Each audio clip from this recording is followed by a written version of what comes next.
last week on Gleeboot, the lights went out. There were a bunch of cut scenes that really should have been there to add needed context. And they acted like child molestation was like something to be happy about. And that's what you missed on Gleeboot. Ah, yes. That character development device? Did it develop this person's character? Will we ever find out? Who knows? Definitely changed Kitty, though. We'll talk about in this episode. Yeah, it did. Kitty has gone through a transformation. I don't know. I'm hesitant to call it good. It's a thing that happened. It's a thing. Yeah. Gleeboot. So welcome back to Gleeboot, the show where we get drunk and talk about rebooting Glee one episode at a time. I'm Cullen. Alyssa. And I'm Hannah. And today we have some very special guests, the hosts of the podcast, The Blaze, Lizzie and Kat. Hey! Hello. Bumblebee. Sorry, I should have done my vocal warm-ups before. Did I even think about doing vocal warm-ups for a podcast? Oh my God. That's so true. Alyssa just spilled her drink on the mic. Oh no. Oh, great.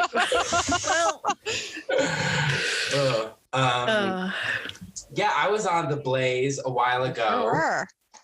And that was a fun time talking about these characters. There were some that were teenagers and I thought they were adults, which is very fair. on brand for Glee too. They were adult actors, to be fair. I was trying to go back and find our show notes and I could not. I'm hoping either Kat or Colin will remember.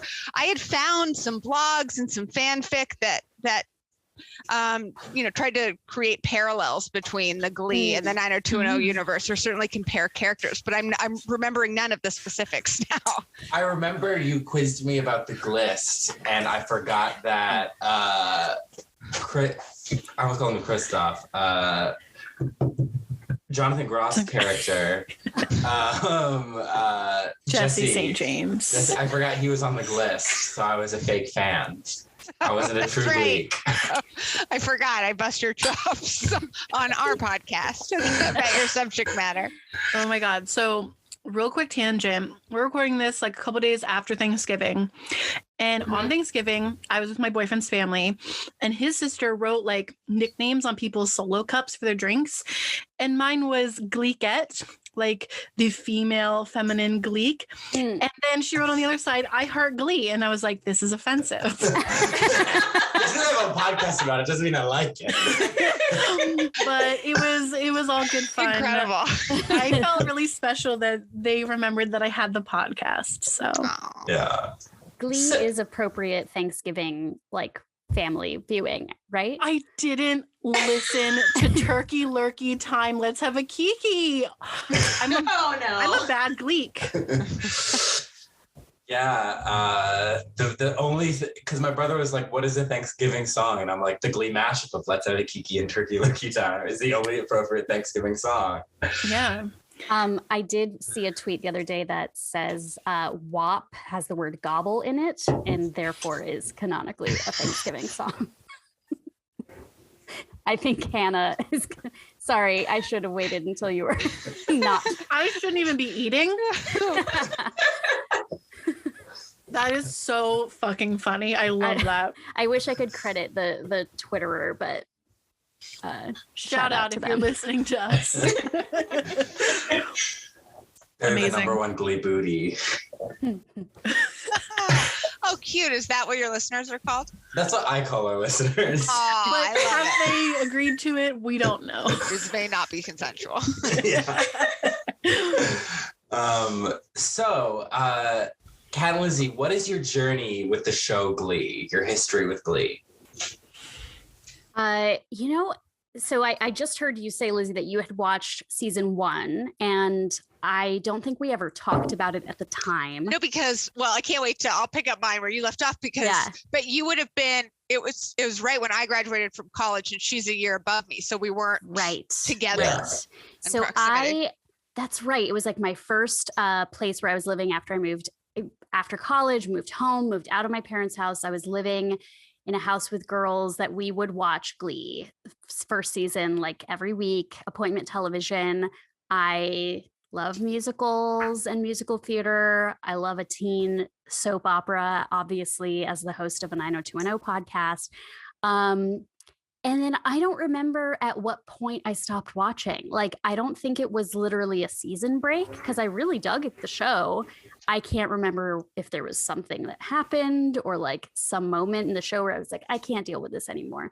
But I definitely did stop watching at some point because when I jumped in here at the end of season 4, I was wildly confused by who was on screen, who was off screen, but still showed up in the credits at the beginning. That was really misleading. Oh. Really confusing for me. I was like kept waiting for some people to show up. I have a number of timeline not issues. This isn't like a timeline shifting. just questions where I was like, oh, I vaguely remember that person was like maybe in the Glee project I know from commercials, but I never watched. So yeah, by this point I was not in touch with like the Glee world, but I don't know. You know, I always loved Nip Tuck and early Ryan Murphy stuff. So pop was he popular? Yeah, you know. So yeah, he was popular. Yeah. Yeah. But I would say that probably, you know, at this point, my relationship to Glee is culturally through osmosis. You know, I have a coworker who will talk at least once a week in a staff meeting about Naya Rivera's impact on the lesbian community. I have... Yeah, my new favorite of your coworkers. I know. Please tell me who after. She was very jealous when I told her about this plan for my holiday weekend. And, you know, as a 90210 devotee, I have a special place in my heart for Corey Monteith, whose final tweets were about the movie Sharknado, starring Ian Ziering from Beverly Hills 90210. You were going to go there so soon in this recording. Truly in my notes were like, when will it be appropriate to bring up this connection? But I was thinking about it the whole time, and I honestly think about it a lot. So, yeah, that's amazing. So passing it over to Claremont and DC and the places where Lizzie would have been in 2008, 2009. Yeah. So actually, I just have a really specific memory of the series premieres because I had just graduated. It was in 2009. I want to say that so it would have been in May or June. And I want to say that they actually did like an advanced premiere of it. Right? Is that right? Okay. Yeah. So it was that. And I was on my way. I literally just graduated 2009 after the 2008 recession, didn't have a job. No one had a job, just driving back with my parents to go live in their house. Who they live in Utah, driving back from Southern California. We're stopped in Las Vegas for a night to break up the drive. But the family could all agree on my parents and I watching that premiere. We were all like really excited because we love Jane Lynch, because we're like big Best in Show fans. And we really enjoyed it as a family. And it was a good just distraction and comic relief from like missing my friends, broke up with my college boyfriend when we graduated, you know, on a Murphy bed in a hotel room with my parents. And so I have very vivid memories of the premiere. And then I want to say I watched some of season 1 and season 2, and it's like Kat. It's like, I don't really know why I dropped off. It wasn't like there was a specific storyline that I was like, I've had enough. I guess just maybe life happened. It seems like I would have like a lot of proclivity towards Glee for multiple reasons. I mean, I'm a 90210. What did you say? Devotee. I also am a huge High School Musical fan, which I feel like is culturally, you know, it was a very similar touchstone. But yes, I was also surprised by a lot of the developments in season 4, having I guess missed most of season 2 or season 3. I actually did see quite a few Glee Project episodes. Okay. And I did not recognize the winners. I had to like look it up to see who, but then I did, skipping ahead Sorry, but I just will say that I saw Joe. I did remember Dreadlocks Joe. Is that his name? Yeah. Yes. He was very obviously he's very specific visual aesthetic. So he was Glee Project, and I wasn't quite sure who else. I had to look it up. It's the guy that's not Cord Overstreet that looks like Cord Overstreet. Yes. Yeah. The other basic white boy. I was like, I'm pretty sure I watched all of Glee Project, and I don't even remember that guy being the winner.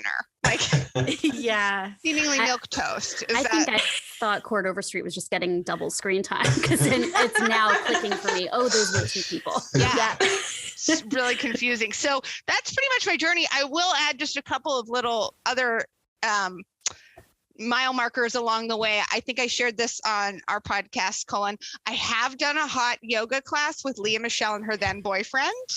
Yes. So I've been in a heated room with that. So I wish I had anything titillating to share. I just remember she was very attentive to her boyfriend and very PDA, even in a sort of sweaty environment that kind of beckons personal space. Yeah. I feel like she was very up on him, but seemed perfectly nice otherwise. And then I feel like I'm better versed on the gossip related to all of the Glee behind the scenes and Glee cast members than I am the actual show. And I'll take your lead on how much you want to take it there. I don't know how dark or slanderous of a direction, but just no, I'm available to speak on that and at length about Naya Rivera's death and all of the cast members, unfortunately, actually, and Mark Sallings as well.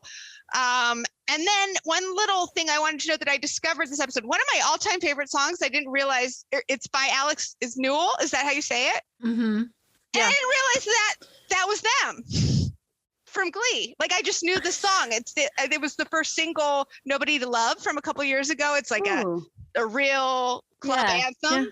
Yeah. Oh. And I just didn't put together that a post-Glee music career. Yeah. Can you imagine? Or was it concurrent or post? I feel like a couple of years ago, Glee ended in 2015. Okay. Got it. Yeah. Yeah, I would say this song is from 2014, 2015. So yeah. I mean, Alex Newell has quite the career. Yeah.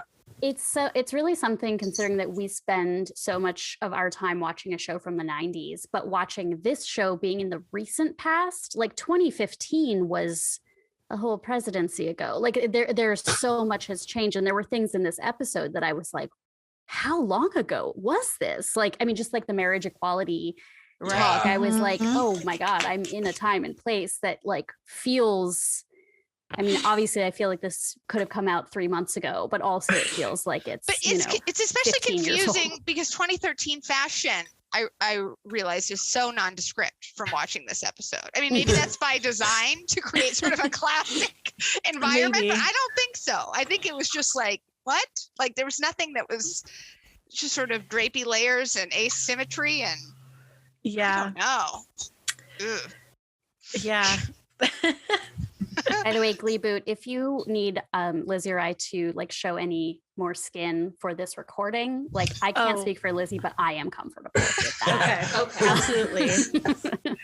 Well, if we do any videos, we promise we won't put just another person's face there. We promise. Right. There's no visuals to this medium though. So if we do end up asking you to show more skin, we're just going to have to describe it for the viewers, for the listeners. Incredible. I'm They're seeing taking a off their shoulder. shirt. Yeah, that is a sparkly halter that is being revealed from a flowy scarf. Lean forward to your right, Kat. Dare you. So what is everyone drinking today? I am back with some more Fat Tire. That's Nice. what I've got. We officially ran out of beer, so. Oh. I have a screwdriver, right? That's vodka and orange juice? Yes, Yeah. that's a In a screwdriver. Halloween mug. Yeah, My in a boyfriend pumpkin tells rug. me it is not seasonal and I'm wrong, but Love it. I'm And doing if it you just anyway. hold it like that, it's all fall. And then in October, you hold it with the jack-o'-lantern face out. Boom, it's Halloween. Halloween. Kat, stop. I know what mug you have, and Cullen has it too. I saw you pouring hot water. Oh. I'm protecting my instrument. I have a ginger lemon beverage swirl Ooh. and a mug that was gifted to me by Lizzie. And Cullen also has one. as this is a visual medium, Oh. the hot water reveals a message that Epstein didn't kill himself. Lizzie said she wasn't going to take it there, but I came prepared. Again, just to set you up. Thank you, set me up for success. I mean, set you up, pun intended, but I figured I would just leave this here for discussion purposes. No, totally.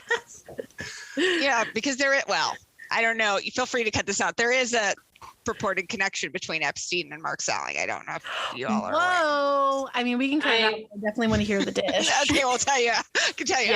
Post-record. It's it's a real long story, but yeah. I mean, does it surprise me? No, not particularly. And that's incredible, Kat. You really came prepared. Well, mostly because I got myself confused. I thought we were recording a half hour earlier. And then when I realized I had time, I was like, yes, I'm going to go boil some water. Lizzie, what are you drinking? I'm drinking, honestly, regrettable. Like, I don't want this to be an example of who I am as a person. I have a very barren fridge. I just returned home. And this is, I think, left over from 4th of July. It's a Trader Joe's rosé water. And it does taste more like water. So interesting. Yeah, it's not, I wouldn't say this is like defined. This isn't representative of you. I am drinking I don't know what to call it. I think I've made this before, possibly. It's a mixed drink with 3 equal parts of cranberry juice, almond milk, Baileys, and coconut vodka. No, twists and turns. But that sounds festive. It is pretty good. Yeah. It's not the best, but it's pretty good. It also comes complete with Suki hair. So for the listeners. Is that the cat's tail that we saw? Yes. Okay. It was really cute. She likes to just shedder though. She's quite a shedder. Add some extra spice to my cocktails. Yeah. Wait, did we get Hannah? Did I miss what you were drinking? Was I still focused on the mug? I'm drinking Fat Tire. You went first. You were That's like, right. you saw the mug, you're like, oh my God. Hyperventilating. Sorry. So the BuzzFeed quizzes. What Glee characters are you? I got my first massage after 2 years today. Oh. And as soon as I hurried out of the room and get into my car, I turned my phone on to a frantic text from Lizzie revealing her Glee character. I said, and I don't think this is accurate. I mean, I'm sure no one self-describes as a Rachel Berry, but like, Kat, you know me really well. Do you think I'm a Rachel? I don't, but I have to say, before I got your text and before I took the quiz, I was like, I'm going to end up being Rachel, aren't I? And so I was like, oh, okay. Like I can mentally prepare myself for that. But I was surprised. I mean, I don't know. Well, I think so I then wrote her back and I was like, is it because we did both love A Star Is Born. And so I wrote back to her and I was like, is it because we both chose Shallow? Because I'm down to do Little Nas X too. So I retook the quiz. And I changed up all of the answers I was ambivalent about, which was pretty much all of them. And then I became a Finn, which at first I was like, no, thanks, Kat. Me too. At first I was like, what? And then I was like, maybe. I think I'm a little Finn. Yeah, big man on campus. Oh. Yeah. Not so much that. I was. No, but like our chemistry, right? Our chemistry is that, yeah. The first question in that BuzzFeed quiz being like, what song do you vote for on the set list for regionals? That actually I felt was really loaded because I was like, obviously Lizzie and I are doing Lil Nas X, like. No, yeah. At karaoke, but if wearing only chaps, right? But if I was in Matthew Morrison's high school Glee club, I would be mortified to be in a like mostly white people choir doing a performance of that song. So I was like, well, obviously then A Star Is Born. Like that's the obvious choice. Like I feel it spiritually, but also it would be like much less embarrassing for Matthew Morrison's Glee Club. Yeah.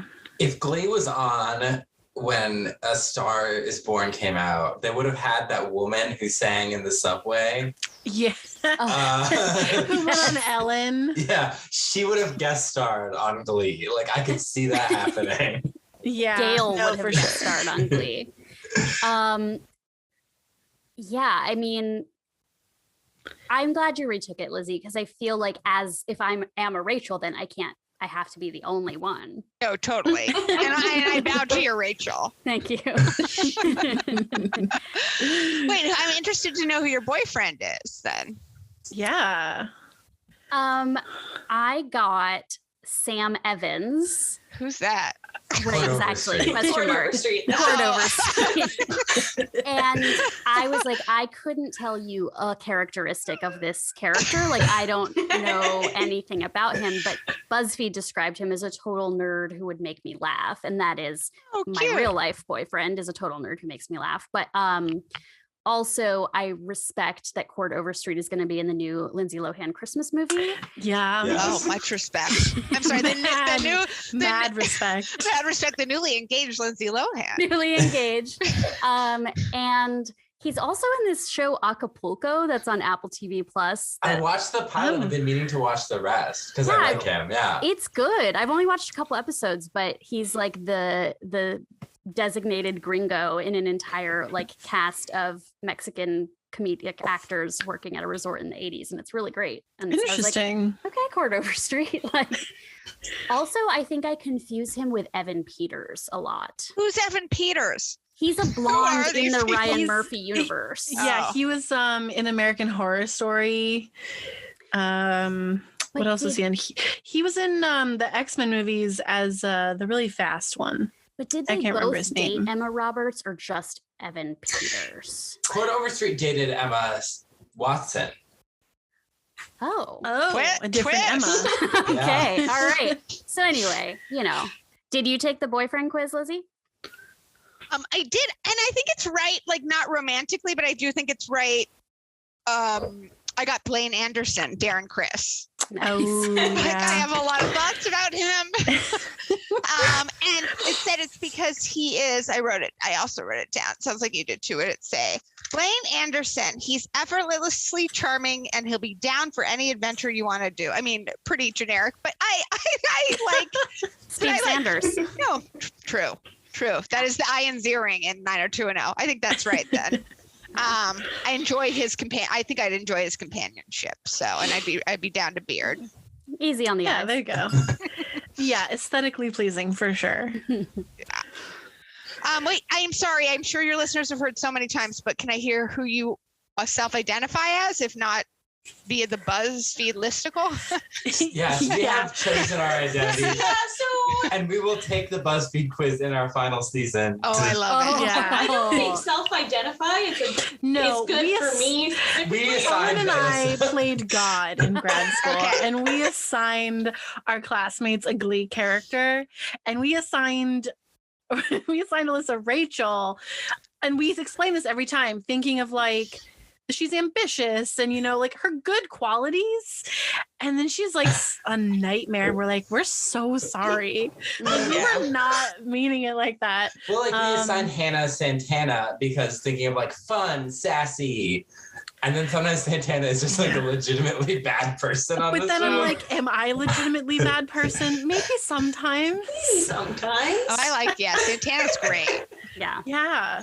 So I used to be very mouthy in grad school, and I mean, I still am, and then we assigned What else is grad school Cullen, for? except for mouthing off, absolutely. And then Cullen, we assigned you. I'm Blaine. And he's also dating Blaine. I got Blaine in the Glee boyfriend quiz. I'm dating myself. Yes, we did all take the. I got Cord over. Sam. Yeah. Yes. Which from watching the whole Glee from beginning to where we are now, I'm okay with. I think he's a pretty good. He's only had a couple like rough moments. Yes. Like last week. Yeah, when he said you should be happy you got molested. Oh yeah, he was the big cat. Like, we should tell Cat. He was like, bro, that's not called molestation. That's called like championing or something. Oh, man. Yeah. Perfect. I was Perfect. not He happy. high-fived the guy who had been molested as a child. So yeah, that was not a good moment for him. Or the series. Or the series, or society. A rare blemish on an otherwise spotless series when it comes to 100%. tackling difficult issues. And in this episode alone, I mean, again, this was part of where I was like, I mean, would we have this much like black scent coming out of white characters' mouths in a TV show today? Like maybe, but it felt like so dated, but also just remembering, especially some of these characters who were new to me, I was like, oh, they're so mean. I forgot how much of this show is about people just being really mean to each other. I gotta be honest, when I watched this episode, I actually really liked it because it was so bland. Boring. Yeah. like coming off of last week. There are like some the issues, last 2 weeks too, and the shooting before that. Yeah. Do you think that the artists have some sort of connection to that? Like if Stevie Wonder is like, yeah, we'll license our songs for the episode, but like we don't want there to be any like whatever gun violence or like sex crimes happening. Like it's possible. Probably not the artist, but the person who manages the artist. Right. Right. The PR person, the whole PR team. I'm gonna have that in my recording contract. Like, you know, should any future Glee reboots happen, then like, you know, I only want them in the most problematic episodes. Yeah, exactly. Oh my gosh. But no, this week was pretty boring, and it's Stevie Wonder week, which makes me sad because I was like, I love Stevie Wonder. What are they going to do the music? And I was like, could have been worse. I will say missed opportunity for me when I mean, I did love the choreo for I Wish, but I was really waiting for it to be like a jibbit jibbit, and then they're gonna take it to the Wild Wild West. You know, like did anybody else think that was coming? And then it just never materialized. No, but I love that it's happening in the Gleeboot. Okay, great. Now, this is a question I probably could have asked about any Glee episode, but like, do teens know about Stevie Wonder? Great question. And I feel like we should have been asking that every single week. Like, would they know who Barry Manilow is, these teenagers in 2012, 13? The answer is no. Yeah. Right. I mean, there's some like, obviously like teens will know about like the Beatles or the Beach Boys maybe, but like there were, and God bless Jenna Ushkowitz, like I really think she's just so happy to be there that like when they're like, Matthew Morrison's like, it's Stevie Wonder, y'all. And she just like exudes such joy, like, like finally. And I was like, man, like what? She is really killing it. But I don't think any of them would know, like, would really have a connection to Stevie Wonder. Yeah, I feel like maybe like a couple of like the old soul types. Like I knew who Stevie Wonder was because I grew up listening to a lot of older music, but I would feel like a lot of those kids probably wouldn't know. I'm going to be honest. I know Stevie. I know his name. Mm-hmm. I knew the songs that they had on the episode, but I didn't associate them with Stevie Wonder. That's a good point. Yeah. So if we're going off of that logic, every episode would be like, who? And then you'd be like, you know, and they would like start to sing a song. They're like, oh, that's who that is. Yeah. Right. Every episode would start like that. Yeah, we talked about this a lot in the movie episode where they wanted to sing songs from like Working Girl and Ghost. Working Girl, which Lizzie introduced me to, and she watched for the first time like 2 years ago. And also that soundtrack is amazing. Yeah. But So we're talking about season 2. Or shit, I wish. Season 4. Season 4, episode 21, Wonder-ful, with a hyphen between the wonder and the full. So there's a weird thing that happened. Cullen watched episode 20 on my account, on my Netflix account, and didn't tell me. So I was watching episode 21 until about... Or 22. 22, yes. I was watching episode 22, and I was like, I think this is the wrong one. But I sat there watching it for about 25 minutes. So you got halfway through. Kat, that is exact thing has happened to Kat and I. Absolutely. Multiple times on our shared Hulu. And I'm taking notes and I'm like, what? But What did is this going happen on? already? Wait. Yeah. And then All of this was off screen. I went back and I watched the other one. And then, so episode 21 for me is sandwiched between the first and second half of episode 22. So How it should be. We need a code word or something. If I start talking about something in episode 22, y'all just shout a code word for me and I'll stop. Okay. The code word will be Red. Brett. No, it needs to be more specific. Taylor's version. Barbara. Barbara. I like that. Barbara. Babs. In the hopes, because Okay. I am on a cliffhanger. I don't know if we're gonna see Barbara Streisand in the next episode. That's what I'm thinking. My fingers But and I don't toes know. are I don't know if crossed. they could afford that. Oof. I mean, they got Patti LuPone.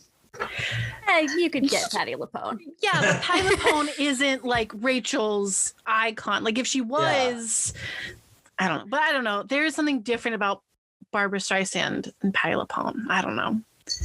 Yeah. No hate to Patti LuPone. No, Love but Patti LuPone doesn't have her own basement. Macy's. Yeah, exactly.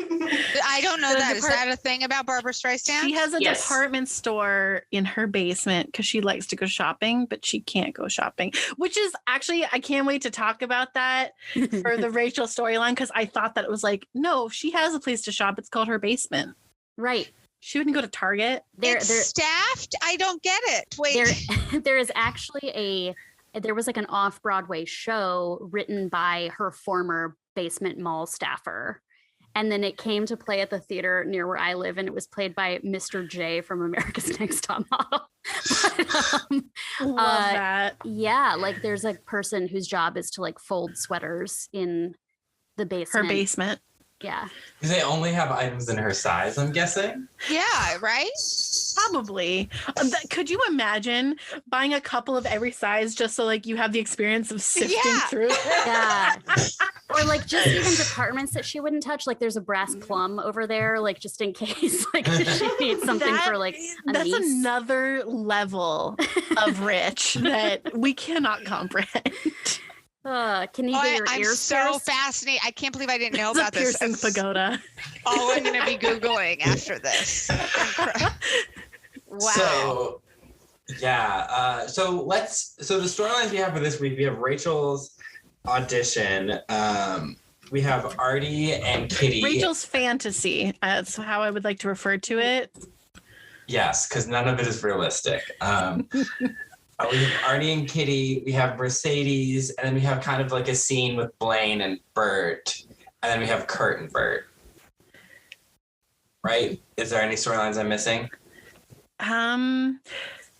No, I guess like the Jake thing will probably be in with like Mercedes and stuff. Yeah. When she calls a 15-year-old boy sexy, Right. yes. Oh. And then Artie, did you say Artie? Yes. Yeah. Artie Okay, and sorry. Kitty. Okay, yeah. Yeah. Cardi. Oh, okay. Oh, Cardi. That would be there. Yeah. Yeah, I will. Okay, I'll wait till we get Cardi there. D, because it is a D storyline. D as in quality. Disappointed.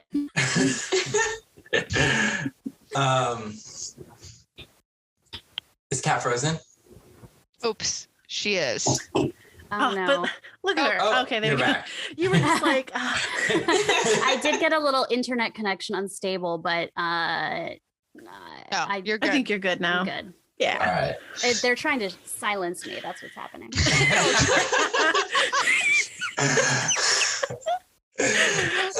Truly. Oh my gosh. Oh my God. Conspiracy. The Clintons. Oh my gosh. Please, can we screenshot this? Like, it's perhaps the best I've ever seen. I got it. Oh, thank you. Okay, well, we'll wait for her to. I don't know. I can hear you, but I'm turning my video incredible. off to maybe save Okay, that. yeah, we can hear you too. So that's. I like that think photo that'll though. work. Yeah, very nice. And we screenshotted. It got frozen of you sipping tea. right after like they're trying to silence you and you've got the phrase on the mug. Perfect. I love it. That I'm going to turn that into my work Zoom headshot. I mean, I don't know which storyline you want to start with because I have questions for each of them. Yeah, me too. I took extensive notes. Let's start with Rachel's fantasy, as Hannah says, because it opens with her. She's calling Mr. Shu. And why? No already. Okay, I'm sure your question is gonna be like, why would she call him before all of the other more important people in her life? The question is, I don't have an answer. So actually a larger question that I have that I feel is an appropriate time to ask is, what does Mr. Shu actually contribute to the zilch? He jumps in to sing during their rehearsal, which is extremely inappropriate. Yeah. Yeah, because he's not even like, in the early seasons, was he maybe playing a piano, or am I just giving him that credit? No, not I don't even. think he plays any instruments. He freezes the beatkeeper. Doesn't he play maracas? He plays maracas at one point. He does play maracas at one point, singing La Cucaracha. Yes. Mm-hmm. Yeah. Okay, just to follow that tangent for a second, I hope everyone gets a chance to go to minute 23, second 55, where Matthew Morrison has a reaction shot to like the kids singing. And I was like, oh, they just filmed him for a day. Like, just for a day doing reaction shots in a chair. And then they just drop them in wherever they need to, because there's no connection to what is happening. That's actually really funny. Like, I could see that happening. Like they do like 20 minutes of like, okay, we'll do a couple reactions. Cool. Change your shirt. Here's a new tie. Here's a new vest. Yeah. That's funny. I love that idea. Like, they're singing, they're like sexy dancing with each other. And he just has this look like he just found out, I don't know, he was going to be dad. Like, he has a surprise reaction. And what is that? Was that when like Mercedes is like dancing in front of him? Yes, I think so, because my next question on my list was about Amber Riley. But back to Rachel's fantasy, like, tell me everything about, first of all, Nayada. Nayada, I have a lot of questions. Like, Kate Hudson's Fabletics wardrobe that turns into a Fosse number that turns into, like, I don't even know where to begin. What is that school for? It's basically like a performing arts school, and I believe it's probably like Juilliard. Yeah, it's kind of like a Juilliard because they do acting and music and musical theater. And your midterm is going to be I guess she's going to perform a ballet number. I don't know, but the context is that Kate Hudson bullied Rachel from day one. Like, I think we started this season with her, like, basically calling her David Schwimmer. And it was just... In this episode, she's, like, swatting her. Like, she's so mean. Yeah. And so knowing all of that context, we also haven't seen this character... in weeks. Weeks. Maybe months. And all of a sudden, she's here.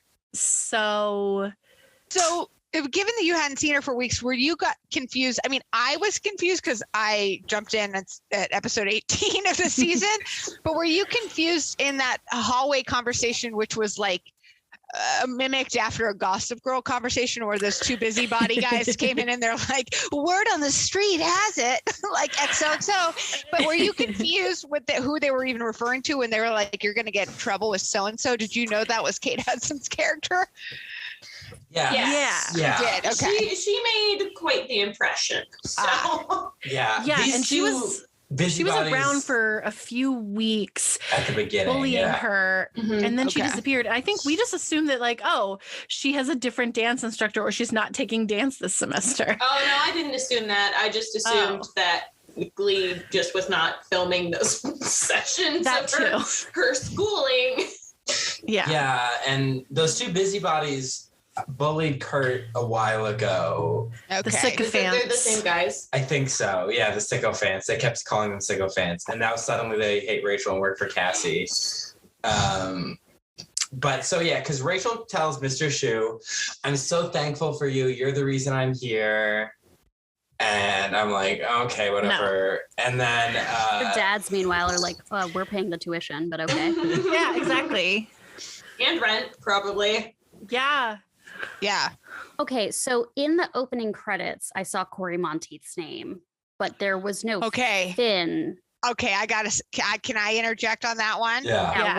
What's well, so Kat, I did watch the 3 episodes leading up to this one, and Corey Monteith is in them, as is Mark Salling. And then suddenly both of them were absent from this. And I was just like, I think I was like, WTF was like the staggering of the alumni. It just felt strange. Like, I didn't know if there was like budget considerations where they like couldn't have them all across all episodes, but I was like, why not bring them back together, especially because Corey Monteith's character was being brought back to help coach and part for regional. So, and then like suddenly missing. Okay, well, my bad. And his stepfather. This is my bad. This is going to have cancer. This is like the time when I took a picture with Ron Jeremy, remember? And I thought he was really drunk, and it was like 2 days after he had a stroke, and I was like, oh, why am I such an asshole?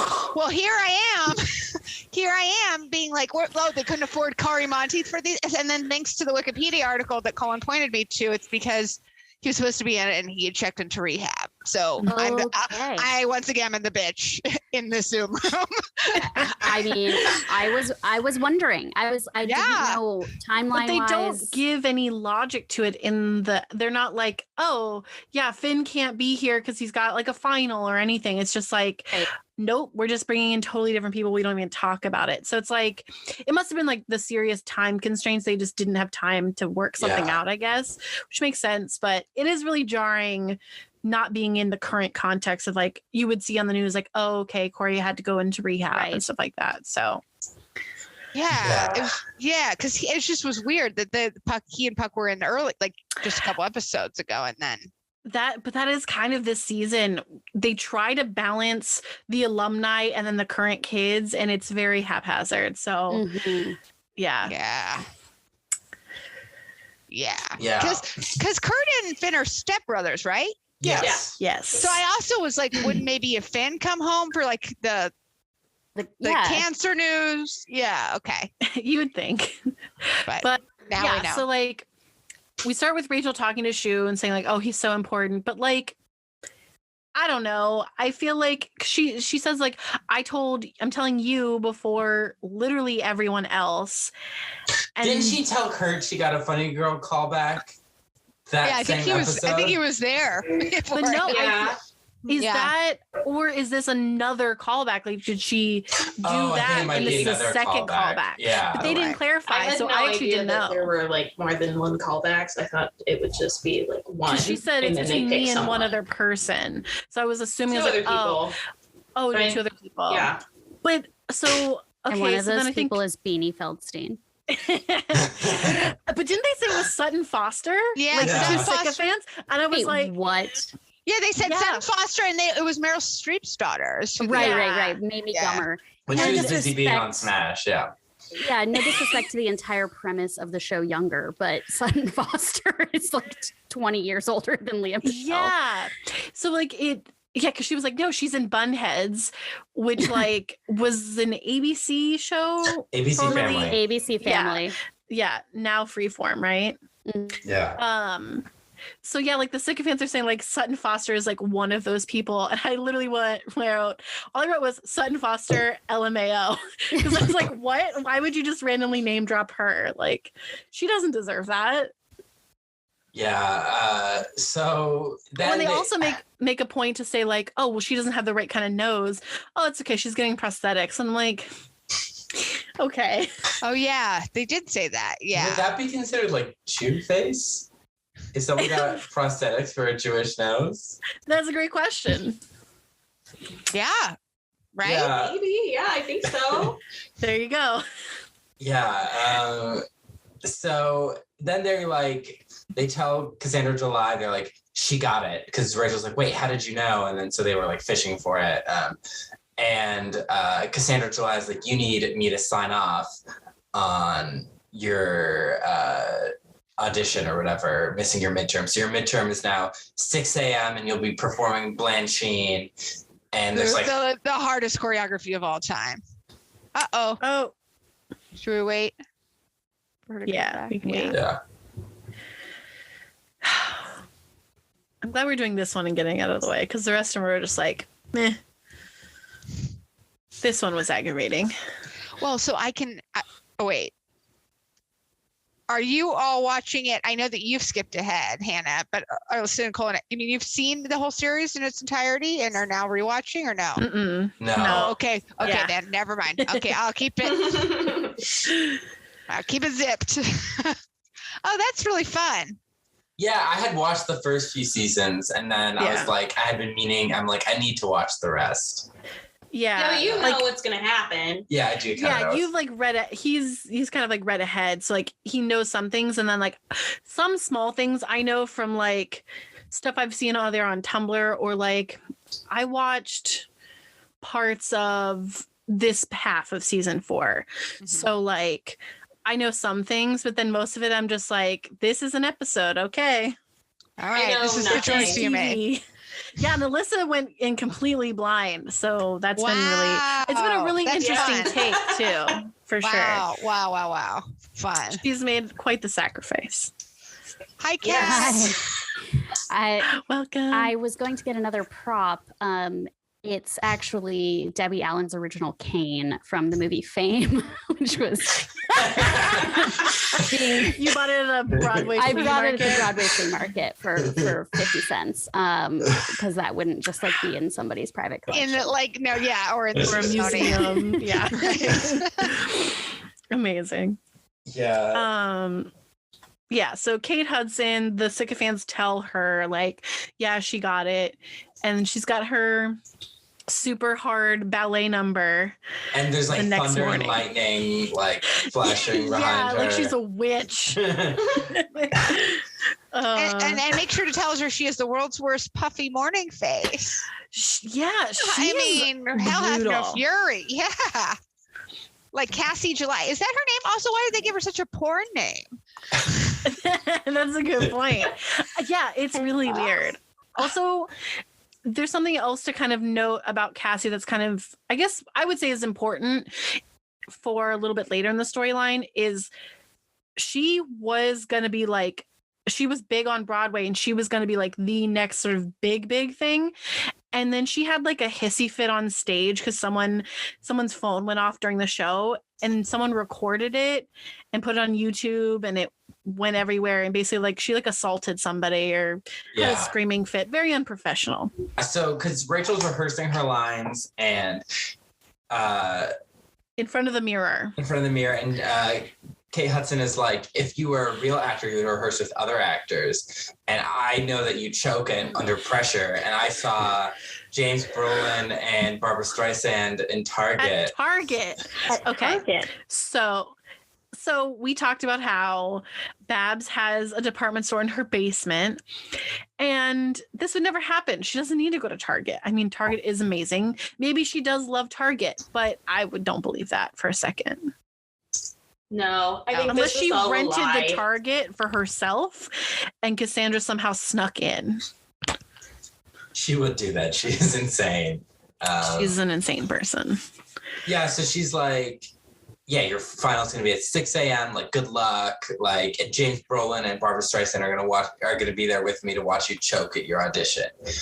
And so Rachel's like, I'm gonna prove you wrong. I've handled everything you've thrown at me, and I got this. And so then it's time for her audition, and there's like everyone's there to support her, and they have like flyers or signs and balloons, and they're like, Kate Hudson's like, we're a family at NAIADA. We want to support you. We do this for everyone when they get a big Broadway audition. And then they sing Uptight, All Right.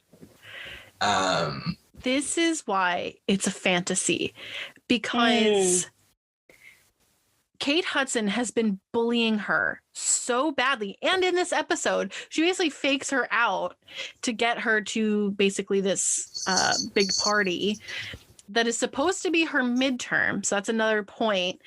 But like, it's basically a fantasy because instead of really like making her work for what she needs to work for to actually be challenged, like she says later, she just gives her what she wants and she suddenly becomes really nice to her. It's bullshit. Yeah, I mean, I did. Make any sense. Oh, go ahead.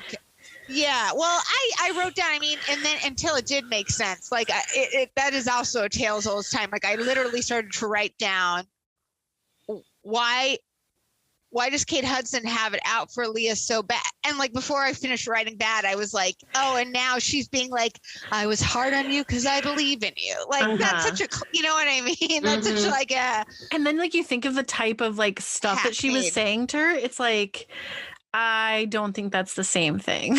Right. From day one, she said that's why she was being tough on her. From day one. Like, but it's just like, that's a bad way to be. Like, it's toxic. Don't do that. Yeah. And then also like, so Rachel doesn't dance at all. People dance around her. And yet this is her midterm. So she doesn't actually get to take a midterm just because she got a Broadway audition. I feel like, so if, for instance, one of us had a pitch meeting for a script that we were writing, and yet we had like some sort of like, I don't know, big project in grad school, our professors wouldn't be like, oh, it's fine. You know what? Let's have like a quick party for you, send you on your way. You're fine. They would have been like, okay, we'll give you like a couple extra days to do it, maybe. Like reschedule. Yeah. Like that's not how you, that is, yeah. It's just, that's another fantastical element. Like she's just handed things. It's crazy. I never went to performing arts school except in my own fantasy, but like, what are all those other students doing? Like, don't they have stuff going on? Like, right. Instead of just like, that's a great question because this isn't. We need the brass band to show up on a Wednesday at 6 a.m. or whatever it was supposed to be. Yeah, and same thing with like that. Those dancers, like, are they another class? Are they her class? Because if they're her class, what are they doing? Don't they have stuff to do? Like, I'd be pissed if I was in that class and I was like, this girl gets a midterm and I have to dance around her, or gets an audition and I have to dance for her instead of her doing a midterm. And then I still got to do my midterm and I got to get up at 6 a.m. to throw her a party. But this and probably half of them lost the specifically audition to her. Yeah, really. Yeah. This is how Glee treats all the other characters that live in and around the Glee Club. Not in the Glee everything. Club. Around the Glee Club. They're just except extras. for Mercedes and Tina. Yeah. I mean, yeah.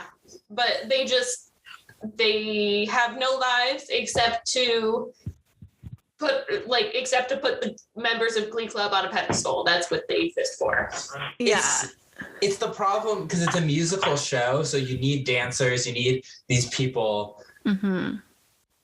But like, it's also trying to be somewhat set in the real world, as opposed to like a Crazy Ex-Girlfriend where they're all fantasies, or Gallivant where it's like a literal fantasy show. Yeah. Yeah. Yeah, that's a good point. Because like, also like this kind of goes into the major storyline in the Glee Club where it's like Stevie Wonder Week because she says the word wonderful and he's like, perfect. Another woman gave me an idea for my own job. And then he says like to everyone in the choir room, Rachel got a call back. Like 2/3 of those kids have no idea who she is and probably don't give a fuck who she is. Yeah. There's like 4 who are like, oh, that's awesome. But yet like Unique and Jarly, they're all like, oh, that's awesome. I would be like, who's Rachel? I don't care. Yeah, who's Rachel? Yeah. So like, then she gets the cane. She gets the cane from the movie Fame. So does she go to her audition and then comes back, or is this like the next day? What has transpired? I don't understand. Unclear, right? I imagine this Broadway flea market as like in the middle of Times Square. These like stalls selling little artifacts. The best part about that though is that definitely isn't the real thing. Right. And she paid like $1 or 50 cents for something that some person was just like, they saw the movie and they just wrapped up and they're like, boom. Or even better, like she paid $400 from like Yes. an Iron Man impersonator next to the TKTS stairs. Like, I love that. I feel like didn't they say the audition was like a few weeks away? No, but because you had to move the midterm. Yeah. But I that's think what that was she supposed to said. be. That I have to go to the audition. It's on the same day as the midterm, and they were talking about it. I thought it was like that week. That's what I got from it. Yeah. So I have no idea though. This will line it up with some timeline issues going into season 5. Can't wait. As to when songs are performed by characters versus the release date of said songs and what time in time and space in the universe the Glee characters are supposed to be. This is like the original timeline shifting. Like you've seen that whole TikTok thing, right? That's Yeah. going on. Yeah. This is like that. This is that. Glee was the multiple portal entry. Universe. Well, every episode of Glee is a different universe. Yeah. We're working in the multiverse here. You just have to manifest it in the shower, and then so it is. that explains the double chord overstreets. Yeah. Truly. Also, while Rachel is giving Cassandra the staff, they talk about Brody, who would be her TA, would be Cassandra's TA, but we don't see him. It's amazing they don't bump into each other at this small school, but whatever. But they talk about, she's like, oh, yeah, I slept with him. That's just because of his abs. And then Rachel's like, your abs are so much better. And I was like, what am I listening to? Like, this is like a fan fiction come to life. Yeah. I promise that was in Kate Hudson's contract. Like, I have to wear 2 Fabletics outfits and have my abs like complimented. And then the third time you see me, if my abs will be covered, I will have like only a panty on. So actually, it's funny you say that because early on in the season, Kurt meets her and compliments her abs. So you might be onto something. Yeah. That's bizarre. And so she slept with Brody and then was like, haha, Rachel, like I slept with your boyfriend. Yeah. How is that? Like, I do that because I believe in you. Like, I emotionally manipulated you with your boy toy. That is psychotic. Yeah. Yeah, that's like Lifetime movie fodder. Yeah. Yeah. So that's really the end of like the Rachel and Kate Hudson stuff. Yeah. And I don't think we see Kate Hudson again in the show. I think this is That's it. Rip. Well, that would explain why they have to reverse her entire character in one scene. Yeah, people can't just go through life having a teacher that they despise because they treated them like shit. Right, Cullen? Yeah. Yeah, remember when Kate Hudson told someone to live on a diet of crackers and Ipecac? Yeah. Oh, God. Mhm. But you know what? She did it because she saw something in them. Yeah. And that something was an eating disorder in the making, I guess. Yeah. I'm trying to think of the timeline, but was Kate Hudson the original dance mom? Like she walked so what's her name could run? I think they were the same time. Abby Lee. They were fueling each maybe other. inspired by. They should have had one of those SVU like disclaimers, not based on an actual person. At the beginning of the episode. Yeah. Amazing. So rip Kate Hudson's character. Yeah. I will not miss you. You were the worst. You were boring to watch and I hated you. Yeah. But your abs look fantastic. I'll give you that. She does have good abs, but as I said about her dancing before, nothing makes me feel gayer than when I'm expected to find it sexy. Yeah. So, okay. Let's talk let's talk the Glee Club. Yeah. Rachel says Wonder-ful, and so it's Stevie Wonder week because Tina got into veterinary school. Which is strange. I thought you had to go to undergrad before you go to veterinary school. Does anybody know? I have no idea. Just that was a new. I don't think so. I forgot to look that up, but I couldn't they've remember. never mentioned Tina. I actually don't think you have to, because my cousin was like a vet's assistant, but she never went to college. Yeah, you I can become think a you can vet go straight assistant. into it. That's like a technical program, But but then- undergraduate Interesting. degree before going to vet school. And Mercedes has a new album that's going to be Yeah, But they veterinary keep school calling is a a record? graduate program. They keep calling it a record. Oh, yeah, a record, and she's back to shoot the music video in Lima. Yeah, so It's I was like hit number one that you're like with a sham label. I think they Rebecca still Black. call them records now to this day. Like, even though it's not like a record as we know a record to be, it's still a record because it's like a compilation of music. It was I think almost that's weirder when she was like, a producer wanted to make a CD with me. Like, that was almost like more anachronistic. I was like, what's a CD? This is so bizarre. And then also, like, the producer was like at her photo shoot. I'm like, no, the producer would be in the studio and that's it. Unless again, this is like a Lou Pearlman situation, which is like hit number two that you're in bed with the wrong people. Or in bed's not the right phrase, but you know what I'm saying. Yeah, it's like the producer is also her agent. And I was like, but wouldn't the people who write Glee like have some semblance of an idea of what showbiz is like, that they would know that? But then I was like, nah, they wouldn't care. Well, because she's back to be their vocal coach. Yeah, Kurt's in the hallway with Blaine or somebody. And it's like, oh yeah, and then I brought them, and like Mercedes and Mike walk out, and I'm like, oh, got it. So they just decided to come here. Yeah. What are the assigned roles? Kurt is there for style or wardrobe? I think he's just there because his dad has cancer. Oh, that's right. Oh, sorry. Yeah. Okay, sorry. Right, and then sorry, that was very Tina of me. And then Mike Chang's there for choreo, right? Yeah. Okay. And then Tina's like, "What? We need some guy to come in and teach us how to dance." # Glee hates girls. No, I loved that.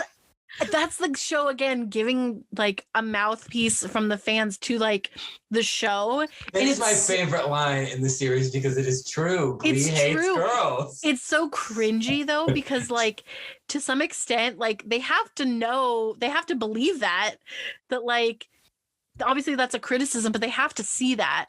It's like, how cringy would it be to be on that writing staff? Well, it feels almost like it feels kind of really gross. Like, I liked the line, and then I thought about it a little bit more, and I was like, they're like, haha, making fun of it. They are making Ryan Murphy fun of the probably fact wrote that line.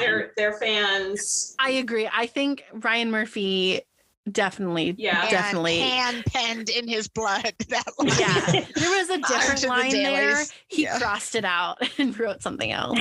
Yeah. I do remember even from season 1 that Harry Shum Jr.'s entire job was to dance and be eye candy. And so jumping back into like, oh, these ones have graduated and they're back. And I just loved that, like, oh, that's still all he's up to. Like, good for him.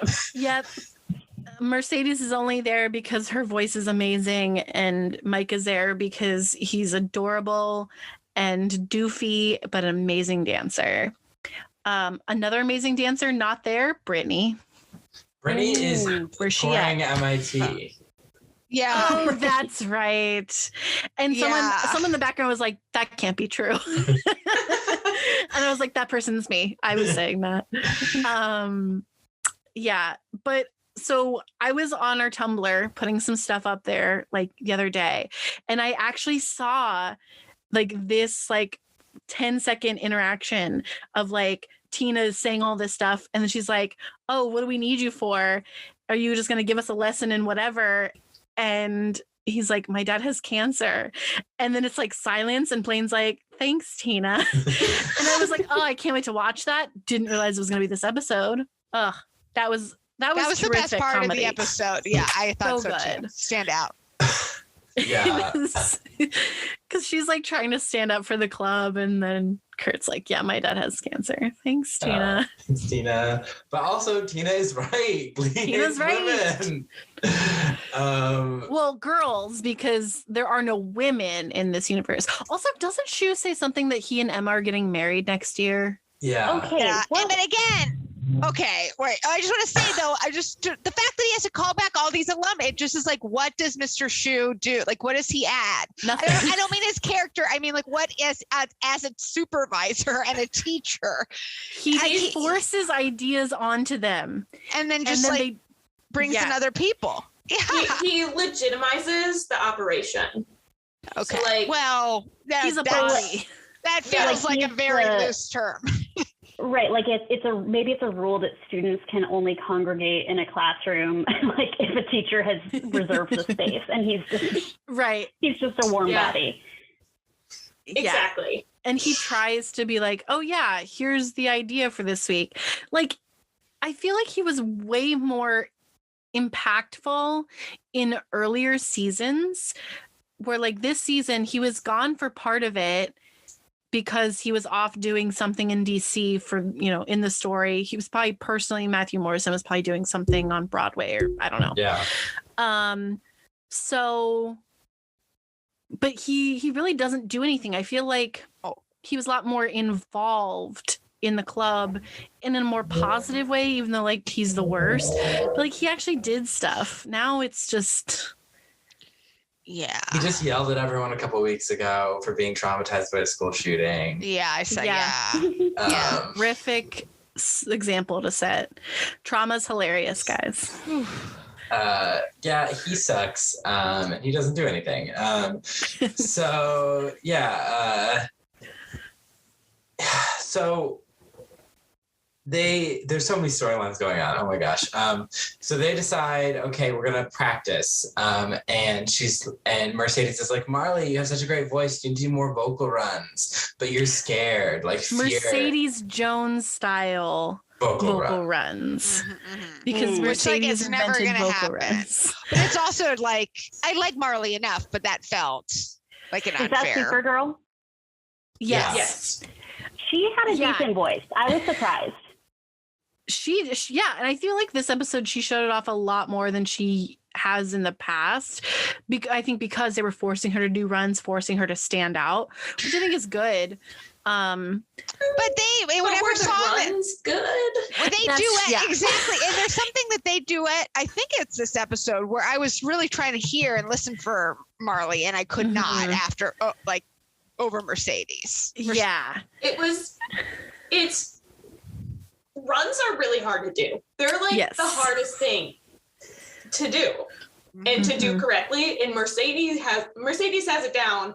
And the fact that they tried to like showcase other people's voices also doing runs, it didn't work. Right. Because they weren't doing them well. And so I was like, why didn't you just come up with a different something different vocal exercise? Because like you're not gonna replace Mercedes Jones's voice. Like I thought it was interesting. I thought it was interesting that she was like, okay, let's do like breath control, which is like an important skill you don't necessarily need for runs, you just need for singing. Yeah, that could be for everyone, not just a single person. Like also, Mercedes kind of was like, well, the reason why you guys actually lost and got a loophole to get in was because you're scared. I'm like, no, it's because someone gave Marley an eating disorder and that person is Kitty. Oh, I missed that storyline. And she fainted at sectionals, and so they like automatically had to lose. There was a loophole. They figured it out. In the school shooting. Okay, I did catch, because remember I picked up the school season at the shooting. And hence the shooting confession. I took in your uniforms. Okay. Yes. Okay. So she was like saying like, that's the real reason you guys were just scared. I'm like, actually, that's not the reason. No. Maybe their teacher should be teaching them breath control instead of this alumnus who she needs to be in LA, like doing her career. She's got shit to do. Yeah. And instead she's the new mean cheerleader. Well, so here's I wrote down, but she's like an uninteresting, and maybe she's more dimensional in the episodes I did not see. No. She's like an uninteresting mix of Diana Argon, can't remember the character's name, and Santana, both of whom I adored. But it's like they took like really like superficial qualities of each and then just put them in a pretty bland package. That's actually a really good point. Yeah. Because she's mouthy like Santana and mean like Santana can be, but she's got this sort of like holier than thou Christian values. Yeah, and like in the pout of a Diana Argon. I just felt like, But also like sexually aggressive. Yes. Yeah. Which was it last week? She was saying how she's actually not. Yeah, she's that way on the outside, but when she gets close to a guy, she's actually she's scared of them. So that was sort of the only dimension we've really had from her. And this episode, when we kind of talk about Artie later or whenever, it just kind of doesn't fit, I think. It's like, what are your intentions? Like, that's what I keep thinking. I was like, what was her agenda with Artie? It just did not, her motivation just seemed really unclear to me. And that she would then take the time to go to talk to Artie's mom. Yeah. Felt off-brand, even though I couldn't pinpoint what her brand is. I don't know if she has a brand, but well, like not only what are her intentions, but what are the writer's intentions? Because you literally just set up this entire season, one version of Kitty, and then knocked it down in one episode and are trying to rebuild her. It doesn't work that way. They realize like, oh shit, we got to get people to like her because we're going to keep her next season and she's going to be like on more. We need people to like her. Yeah. What is that? Is that actress done anything else? Can I ask what it? Becca Tobin is in the new Starsky and Hutch, I think. Yeah. No one asked for her. Wow. Yeah. Right. There was like I think she plays Josh Peck's wife. Perfect. I don't know why that is like more upsetting to me than if she never acted again. Yeah. Oh God. Okay. Well. Yeah. Yeah. So. So they think superstitious because they need to learn to not be afraid. And then Mercedes and Mike see Jake dancing. And they come up to Jake and she's like, They corner him in the hallway. It's aggressive. Like, you are sexy. He's like, and so they're like, you need to be a leader in Glee Club. I'm 15. Yep. You need to be a leader in Glee Club. And she's like, I'm just a sophomore. And she's like, are you just going to sit there and twiddle your sexy thumbs until someone tells you what to do? And I'm like, oh boy. Can we stop using the word sexy? Thank you. Okay, wait. Is this supposed to be Mark Salling's brother? Yes. His half brother. That was news to me when someone called him like Little Puckerman. And I was like, oh gosh, I'm very curious about what, like, I didn't know if they were just like, let's pretend that guy never happened, but no. Yeah. So to kind of give context about him though, like Jake was kind of like Puck in the sense of like being like a quote unquote lady killer type. But he's kind of grown out of that with Marley. Like we really haven't, he's been pretty steady with her. But I guess like he was probably supposed to be the stand-in, but they realized they probably wanted to do something better with him, which I'm thankful for. We didn't need another Puck. Yes, thanks. No, yeah. So then they want him to be in the music video. Yeah, he's going to be a featured dancer with Mike. But so then he sings I Wish with Mike dancing, and he's dancing. And it's a good... Like, the guy who plays Jake is a really talented dancer. Yeah, for sure. He is. And I actually didn't really notice until this episode. So yeah. Yeah, that's the thing is like they don't really like Mike and Brittany, you knew were good dancers because they often featured them. Yep. But it's like all of a sudden the writers like, oh shit, we should start featuring this kid too. We should showcase all of these new people's talents. Yeah. You know, we've only got 2 episodes left in the season. Yeah. We have to get people to like them. Yeah, truly. Yeah, I also thought it was really interesting. Now, this is just my thought, but there is a line in the song where he's like, back when I was a nappy-headed boy, I was like, they could only have the only black guy sing this song. I thought that exact same thing. Because like that's why he's singing this particular song. He could have sang Sir Duke or something else, you know, but they're like, we want this song and only this person can sing it. Yep. Yeah. Agree. I had the same thought. Also did not like Marley was the one who said that "you nasty boy" line in the song. I don't know if anyone caught that. Oh yeah. And then like Kitty and Unique like looked at her and I looked, I was like, oh, don't say that phrase. Yeah, it was weird. I'm like, Marley, this was it was kind of a strange number because of like the people in the background. I thought like Mike and Jake were fine. I actually thought Jake's voice was really good. Agree. Mm-hmm. You know, it was normally I have a big problem with his voice, but you know, it was fine. So, but really, a highlighted for me how much of the acting in this show is literally sitting in a chair reacting. Yeah. And that's gotta be hard and soulless too. Which I have to say, can I tell you? Oh, go ahead. No, go ahead, Kat. Well, just like, I'm curious, like, what music is even playing on set? You know, like, they're not actually necessarily watching their cast members. Like, they're just being filmed, right? So I wonder if they have, like, a tape playing or if it's, like, literally just to silence. Like, a lot of background filming is done. But I just realized, like, a good 30% of this episode is people just, like, clapping, sitting in a chair. They might have, like, another camera set up while they're actually performing. So they may have like a couple reaction cameras. Yeah. But I can imagine it's not going to be the same sound quality, obviously, that we hear it. It's going to be like played off a stereo and it's going to be like muffled and weird. It would kind of be interesting to be on that set to watch these sequences just to see how it all works. They might not even have like the reaction cameras per se during the performance. It might just be like a completely different take. Nobody's performing, but they have the camera on them and they're like, okay, now look like you're reacting in this way. Yeah. Because I say like they could be doing it the other way, but I do think it's probably more like all right, well, here's our 4 hours of you guys sitting here and making faces and doing your oohs and ahs. Just a lot of storytelling in the hands of the editor.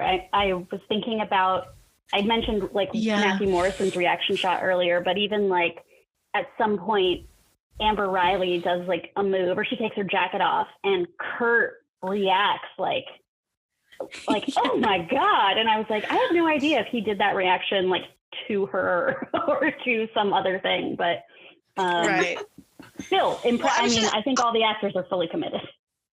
I was going to say, I actually think the award for best chair dancing or whatever chair reaction is. I made a note that whoever Kurt's dad is, I felt like a genuine dad reaction to being like slightly awkward, but also like bemused and touched that there is like a high school people performing for you, including like girls in skirts standing right above you awkwardly, but then like, trying to act both excited and also appropriate. I was like, he nailed it. That was the reaction of the episode. Yeah, that actor's Gus, so good. Is that some Nickelodeon show? Like, I think so. Yeah. I know him from an old sitcom from like the early 2000s. I can't remember what it was called, but now I'm looking it up. He dresses the exact same in a flannel and a hat too. But and that's actually a good point. He has to act appropriately. Like he can't like he, because I can imagine that's awkward for any person to be in that situation, like having teenage girls like dancing in front of you, and like they weren't necessarily being lewd or anything. It was just like it's awkward, and he's just like so excited. He's like, oh, this is awesome, thank you, and he's the best character. Okay, so then he has to have a surreptitious meeting with Darren Criss, who maybe it's just because I loved American Crime Story, but I think Darren Criss might be a real life serial killer. But I just loved how much it was like, oh, meet me like in the rafters of the auditorium. Like a real teen would be like, oh, can we meet for coffee? Like, so it was like, no, find me backstage. Yeah, it's so weird. They use that stage as a meeting place for everything. But so we'll get to the weirdness around Bert's constantly being in a high school where he no longer has any children attending. Oh my God, yeah, that's true. But so to wrap up kind of we have the Mercedes stuff. Mercedes kind of has this quick storyline where she gets a call from her, because she's telling Mike, she's in the cafe with Blaine and Kurt and Mike, and they're all like, oh, Blaine and Kurt aren't together. But then she's telling Mike, like, my video needs to be this and that and this with a little bit of that. It's just all these buzzwords. Yeah. And then Mike's like, oh yeah, I totally got it. And then he doesn't get it. And then, excuse me, sorry. Bless you. And then Mercedes gets a call from her producer that they want her to do another photo shoot and show more skin. Because there's a flashback to the photo shoot. He's like, lean forward and take your wrap off. And she's like, no. And he's like, you look like you're a girl going to church or the prom. And she's like, this is the outfit. And then, so they're like, unless you show more skin, we won't sell the album. And she's like, everyone wants me to look like Beyonce, but I want them to love me for me. Yeah. They threatened to put like another person's face on the album, and I was like how Millie, can you do that? Millie Vanilli style. Yeah. Like, how are you going to do that when she goes to like perform? The women who did It's Raining Men. I think that was also a big deal because they were bigger women, and then in the music video for that, there's just like slender women dancing, and they just kind of like let you think that it's those women. Interesting. I didn't know that. Lip sync or something? Yeah, I feel like there's just a music video that doesn't line up. Like, yeah, it's just a video just, to the song. You know, they're just like dancing up on sexy guys or whatever, and you just think like, oh, it's the women who are singing this. Like, that must be them. Interesting. But yeah, all of this is to say that the producer doesn't do these things. The producer is the person who sits in the booth, right? Yeah. Right. Yeah. Yeah. So you have multiple producers on an album because you have them on multiple tracks. Doesn't make sense. I don't know. Or maybe I don't know anything. But I don't know how it works, but I fully believe that this situation would happen. I do too. Yeah. I just was like, I know that this was meant to like just to wrap up her storyline. It was meant to ultimately preserve her self-dignity, but I was just like, does she have to be selling CDs out of her car at church? Like, I was like, I feel like there's like levels in between selling your body for take your a record album deal to another studio. Yeah, I just was like, this feels like a sad ending when we should be celebrating it. I guess it depends on whatever contract she signed. Yeah, but because if they really release the album to her, that's why entertainment lawyers exist. People, PSA, if you're gonna sign a contract, have someone read it for you first. Well, you guys, that should be like maybe like some in between seasons sort of fan fiction or fan music that you write. You should do like re-records Mercedes version. Yes, that'd be amazing. Like the 10-minute version that no one asked for of her just doing runs. The 10-minute version of House of the No. Oh, yeah, no. I mean, this episode does pose the storyline poses a question that I don't think gets answered, which is what is Mercedes' truth? she says that a couple times, like, my lesson. Oh, interesting. Well, my truth. And I was like, well, what is your truth? How many truths do you have? And like, I was about to ask that, Kat. Yeah. But yeah, like just kind of, and look, there's plenty of like 19-year-olds who are super successful songwriters or who do music or whatever and have lives. But I was like, oh, did Mercedes go through a lot in the last 3 seasons that I don't know about that like is going to make for a really compelling album? Or maybe these are just. And is it one song? Is it just the one song? It's an album. No, it's an album of songs. But we only know the one song. An EP. Yeah, Hell to the No was a song they sang 2 seasons ago, I guess it would be. Was that her original song? Hell to the no. I think she talks about her truth in that episode also. Probably. She's got a lot of truths to say. Then they say something about love on the DL. Yeah, that was like another. They're like, okay, we're gonna go into this song next. Like that's what the producer said, and I was like, it's a weird title, but okay. I think like the show has a problem with Mercedes in that she's supposed to be like this kind of like good Christian girl type, and she's one of their few Black characters, but they really don't. They don't want to make her too Black, and they don't want to make her too Christian, right? Because at the end of the day, I feel like Ryan Murphy has problems with both those groups. What? I don't know. Well, also, none of the people who are on the writing staff know what her truth would be. Yeah. So they literally don't know. So they just kind of skate around. They just keep Mercedes very vague. Like, a vaguely positive, vaguely innocent.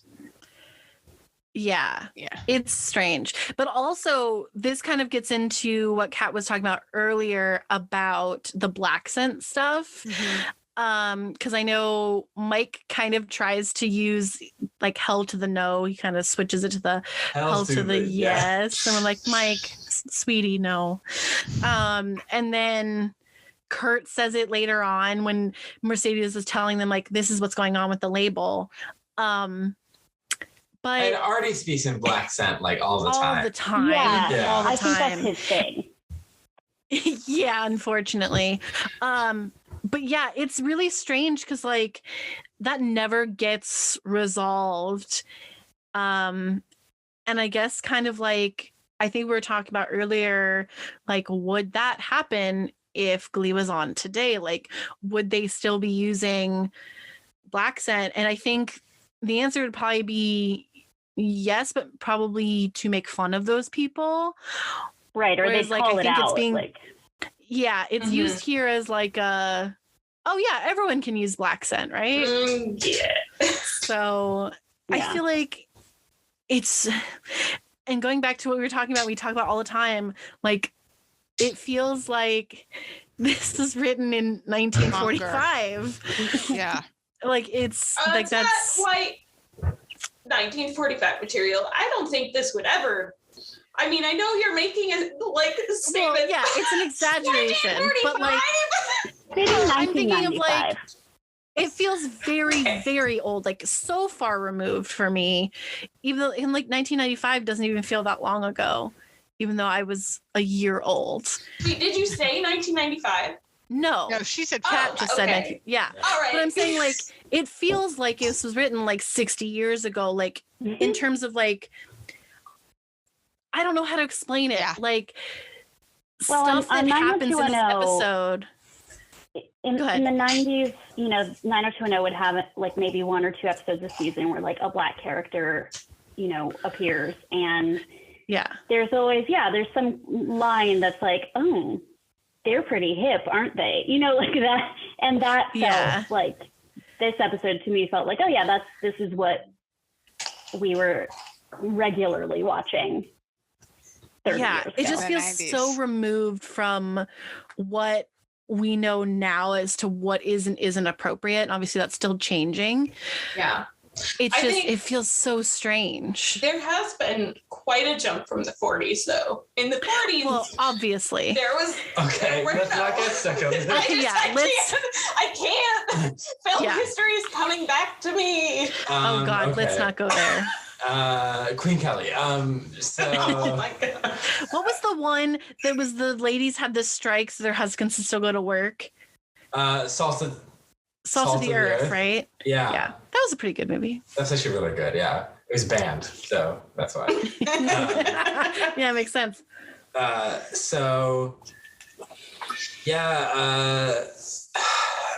Mercedes then, she's gonna sell CDs out of her car at church.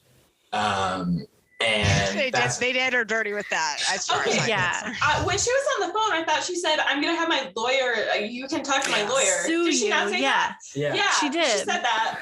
Oh, is this one of those times where you say that, but you don't actually have a lawyer, and you're just trying to like threaten it? Yeah.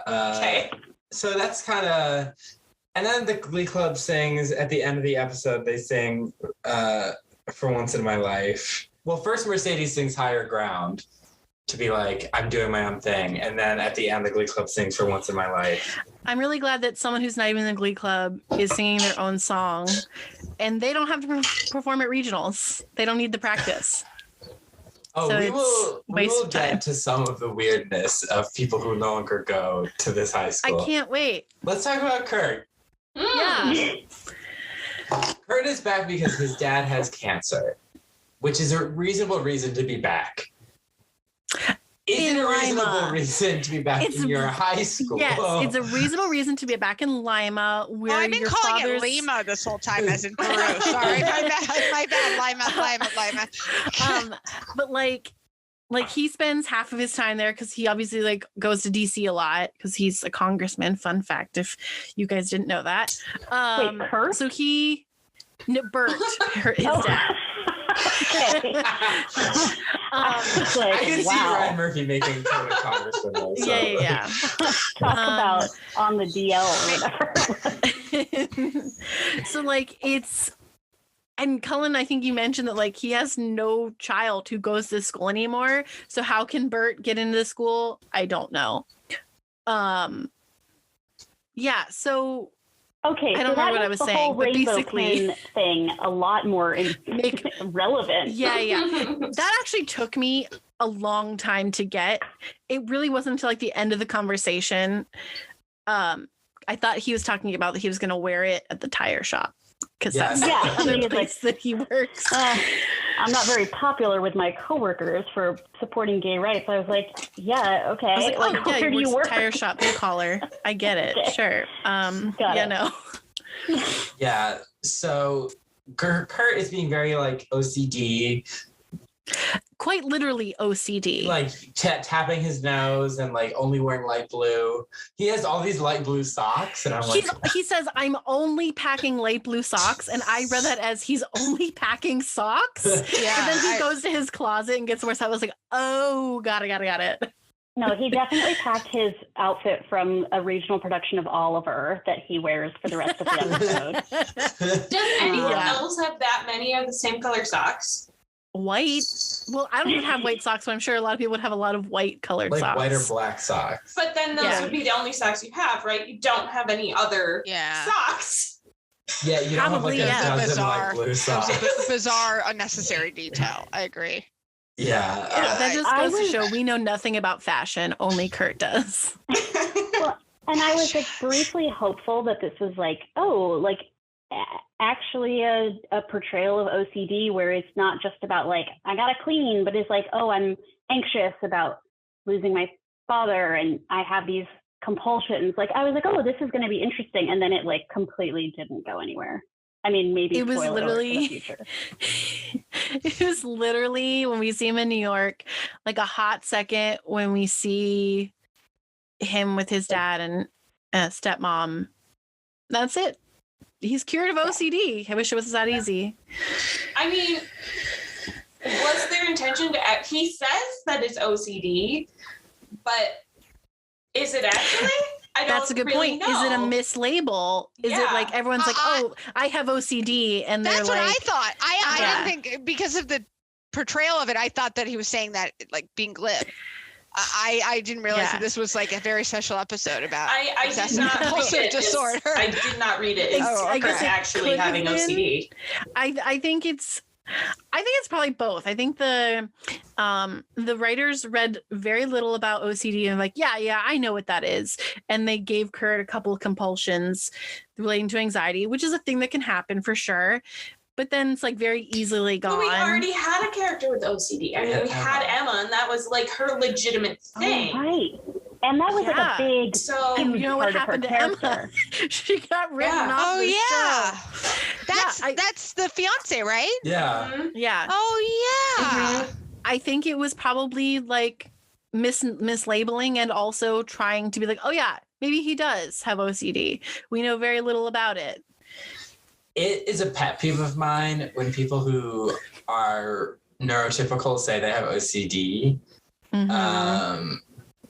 And like the other day, someone was like, "Oh, I have OCD," and I was like, "Oh, do you? Like, did you get tested?"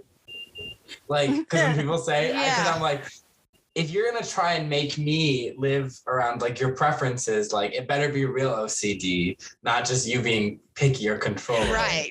Exactly. Right. Yeah.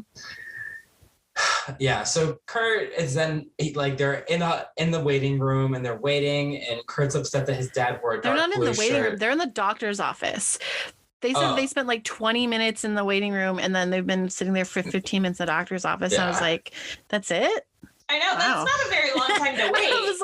I was like, I'm sure it's a long time if you're in that situation. Like, oh my god, I could have cancer still. But like in general, I'm like, that's not that much time. I've spent longer waiting for the dentist. Mm-hmm. True. Yeah. But I had the appointment, and then they overbooked the dentist. Mm-hmm. Anyway, I'm not sour about it. Although sour grapes. There was, I feel like, how do I put this? I've been to the doctors where I've waited a really long time, and that you have to tell someone about it and say that you're upset about it, otherwise they're not going to do anything. And I've seen quote unquote things happen where people just will not talk about it, and then they don't confront either the people in the office or the doctor about it, and like worst comes to worst, you literally are left in an empty office because everyone forgot about you and they left. Honestly that can happen. They could be like, oh yeah, I checked that person in, and then you just don't get called back. And it's just like, I should say something because they probably forgot. They probably forgot about you. Yeah. Say something.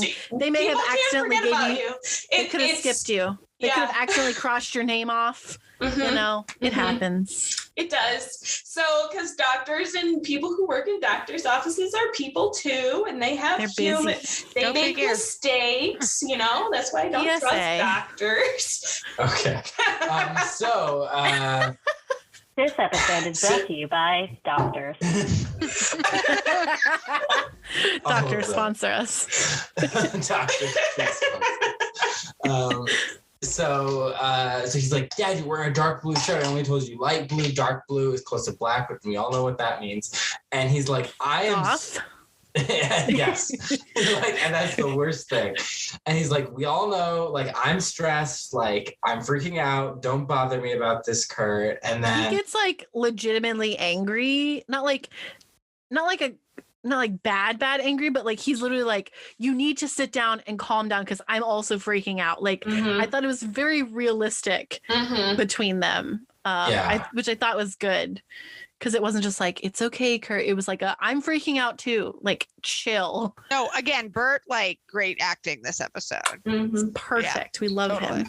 And so then they get the news that the cancer is gone. Excuse me, in remission. Yeah. Yeah. We don't like to consider it cured, which I guess is like probably a thing that doctors have to say. Like, we can't say you're cured. No, we can't say that. Yeah. Well, I mean, because it can come back, so. But the good news is he has a prostate of a 20-year-old. I was like, how did that happen? All because he started eating salads? I was visualizing in a way that I didn't expect to be. Oh, no. Now I am, too. Oh, boy. Which to me begs the question, why was this a storyline? Because all it was that Christmas, he told Kurt, I may have cancer. Sarah Jessica Parker asked Kurt once, Is your dad okay? Last week or the week before? And then they brought it up this week and it's in remission. So what was the point? Great question. An opportunity to bring Kurt back. Yeah. I guess. So he could sing "You're the Sunshine of My Life" to his dad. He brings his dad in. And I'm like, imagine being a high school student and someone in your club who graduated. Imagine being Tina wanting to practice for regionals. It's her senior year. And Kurt, yes, his dad has cancer, and she's really sorry about that. But now he doesn't have cancer, and he's taking up her practice time.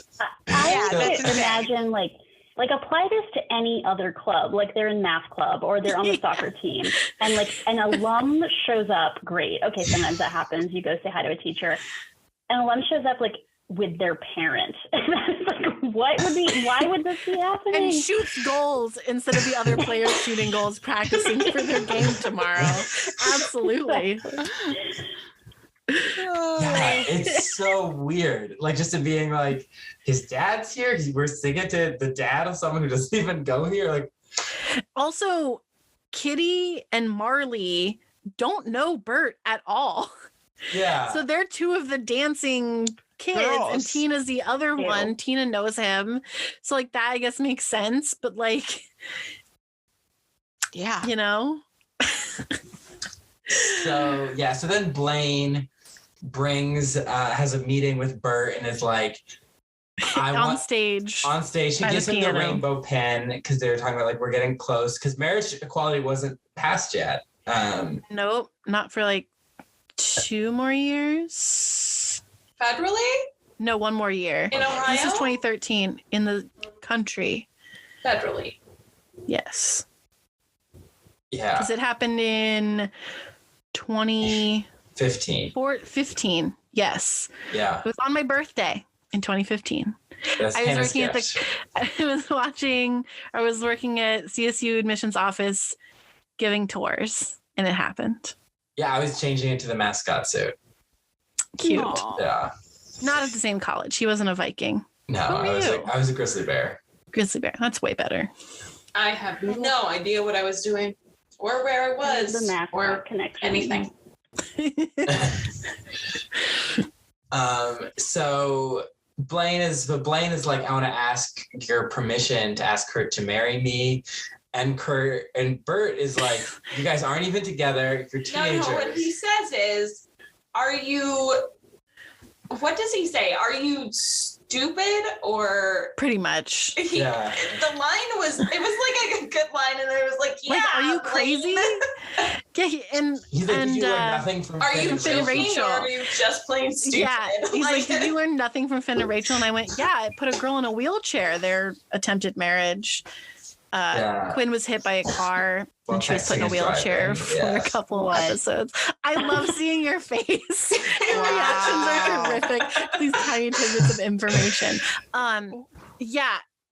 But Bert makes an excellent point. He's like, you guys are so young. You don't know what it is to be married. It's completely different from living together. He's making all of these excellent points. And then he rounds it off to like, do you love him? He's like, yeah, I think we're soulmates. Then stop worrying. Like, if it's meant to be, it'll happen. And I was like, why aren't there like 1,000 Berts in this school? Yep. Honestly, though, when he said, "Are you joking? Or are you just plain stupid?" I thought he was like, no, I'm not going to give you. I'm not going to give you permission because you cheated on my son. Oh, interesting. With someone whose profile picture was the lighthouse. Yeah. So that's immediately where my brain went, and then it was like, okay, he's more down to earth than that, but still. See, I thought it was going to be the other way. It was like, of course you can. Like, obviously you guys love each other. So like that's, I don't know, maybe that's just the lover in me just wanting that to happen, but obviously that wouldn't happen. Bert's so smart. So I guess that kind of leaves one last storyline that leaves Artie in film school. Cardi D. What did you say it was? Disappointing? Oh, yeah. Amazing. Yeah. Also, what a waste of time for Katie Seagal. I mean, not going to begrudge her getting, you know, a check, but like, she's like a legit actor. Like, I was so compelled in the 1 minute she was on screen. Yeah. True.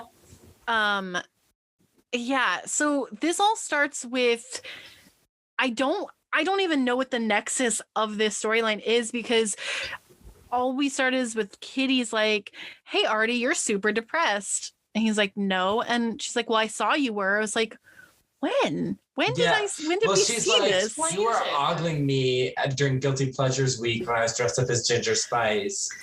Or you're ogling me like I was a Taiwanese streetwalker.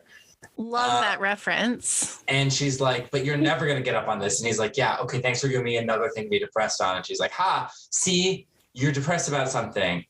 So like wouldn't there have been a shot of us seeing him depressed, right?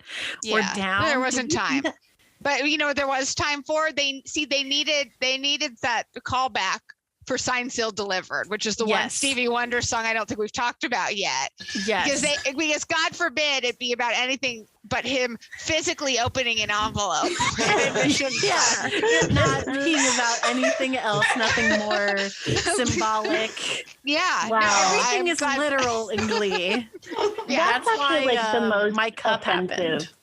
Like, I mean, I understand why people would be like, oh, you know, like children singing adult songs that they may or may not have any emotional connection to, but like just taking all the art out of that lyric. Yeah. Quite literally taking the beautiful symbolism of this love song and thinking it's about mail. Like Blue's Clues could have sang this.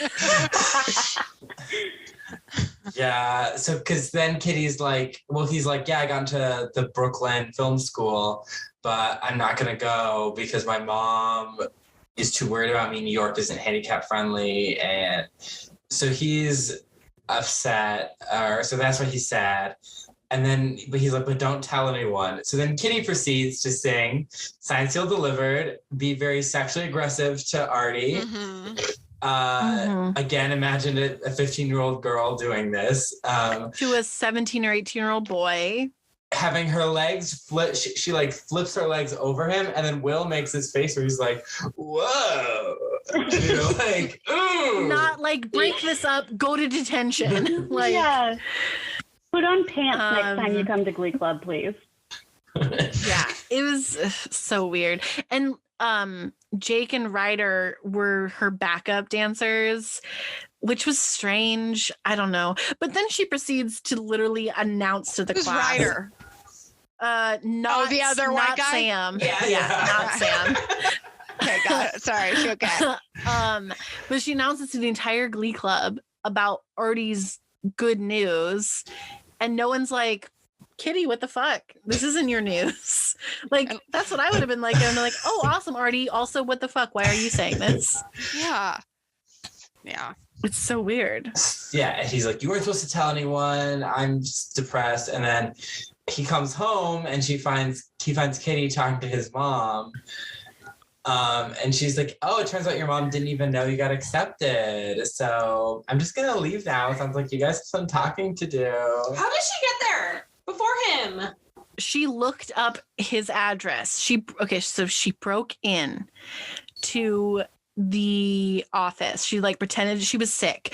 And so she went to the nurse's office. And so she went behind the nurse's office into the records room, looked at Artie's address, and she took a picture of it.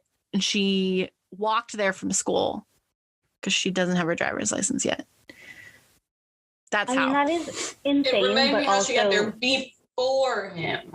That is how like 15-year-old girls operate, though. She teleported. Okay. Because she doesn't have her driver's license yet. She used the Flu Network. Yeah. Harry Potter reference. So then Artie's mom is like, why are you saying that I won't let you go? Like, I'm super happy for you. I want you to do this. And he's scared, and he's like, you devoted so much of your life to taking care of me, like adding the bedroom and the addition and all this. And she's like, that was all you. Like, you can take care of yourself. Like, you push for those things. Like, I believe in you. I didn't know how to handle your needs, and you told me you needed these things or wanted these things, and so I gave them to you. Like, I accommodated for you. And she's like, if you ever imply I'm some needy old hag again, I will tip you over. I was like, I love this dynamic. I enjoyed that. Me of like my mom. It kind of does. Yeah. That's energy. I was in the hospital, and I was like, can you hand me the glass of water, or like the cup of water? I don't remember. I was like just out of surgery or something. And she's like, no, you can get it yourself. And I'm like, I literally can't reach it.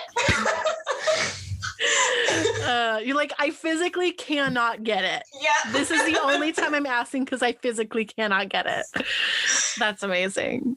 It was very much Beth energy. You're correct. Yeah. I actually thought it was going to be completely different. I thought he was going to be like, they were going to talk about like, well, we can't afford to pay for your tuition, but we can help you get scholarships and all this. I thought it was going to be a thing of money, not necessarily that he was like afraid, but I think like, I feel like it's a very logical leap to have it be like, he's scared. He doesn't know what's going to happen. He's had all these accommodations for so long. He's going to have to readapt. So I think it's definitely a logical leap. I kind of just wish they would have given it more weight. Yeah. Well, because it's the same as Bert's cancer. Like, it's not, there's no real stakes as a storyline. Like, there wasn't, if it had been like money or like accessibility, like specific issues that were like, okay, we really are going to have to find a way to solve this problem, instead of just like, oh, I just thought you'd be lonely. It's like, oh, okay. Yeah. Honestly, I feel like they kind of flipped those two. Like they should have had him say, I thought you'd be lonely. And then she would be like, I'm not going to be lonely. I wanted this for you. Yeah. What's really the issue? And then he would be like, I'm scared to go to New York City because it's not accessible for me. Yeah. I think that makes more sense. Yeah. It also would make way more sense to have Tina in this storyline instead of Kitty.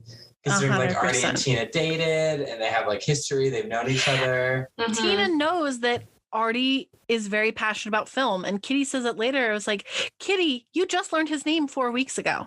Don't even kid yourself. Yes. Yeah. So that was.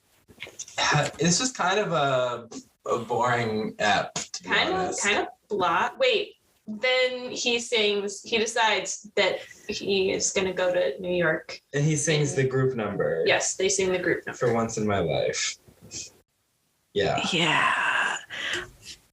This episode it could have been worse.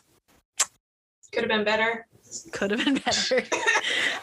Yep, could have been worse, could have been better. That's the new title of the episode. Wonder-ful? Would I call it wonderful? I don't think so.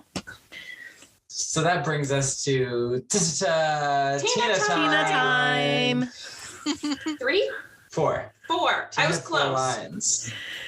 One of them was #Glee hates girls. That's like the line of the episode. Yeah. One of them was yes. I think she says yes when they say they're doing Stevie Wonder week.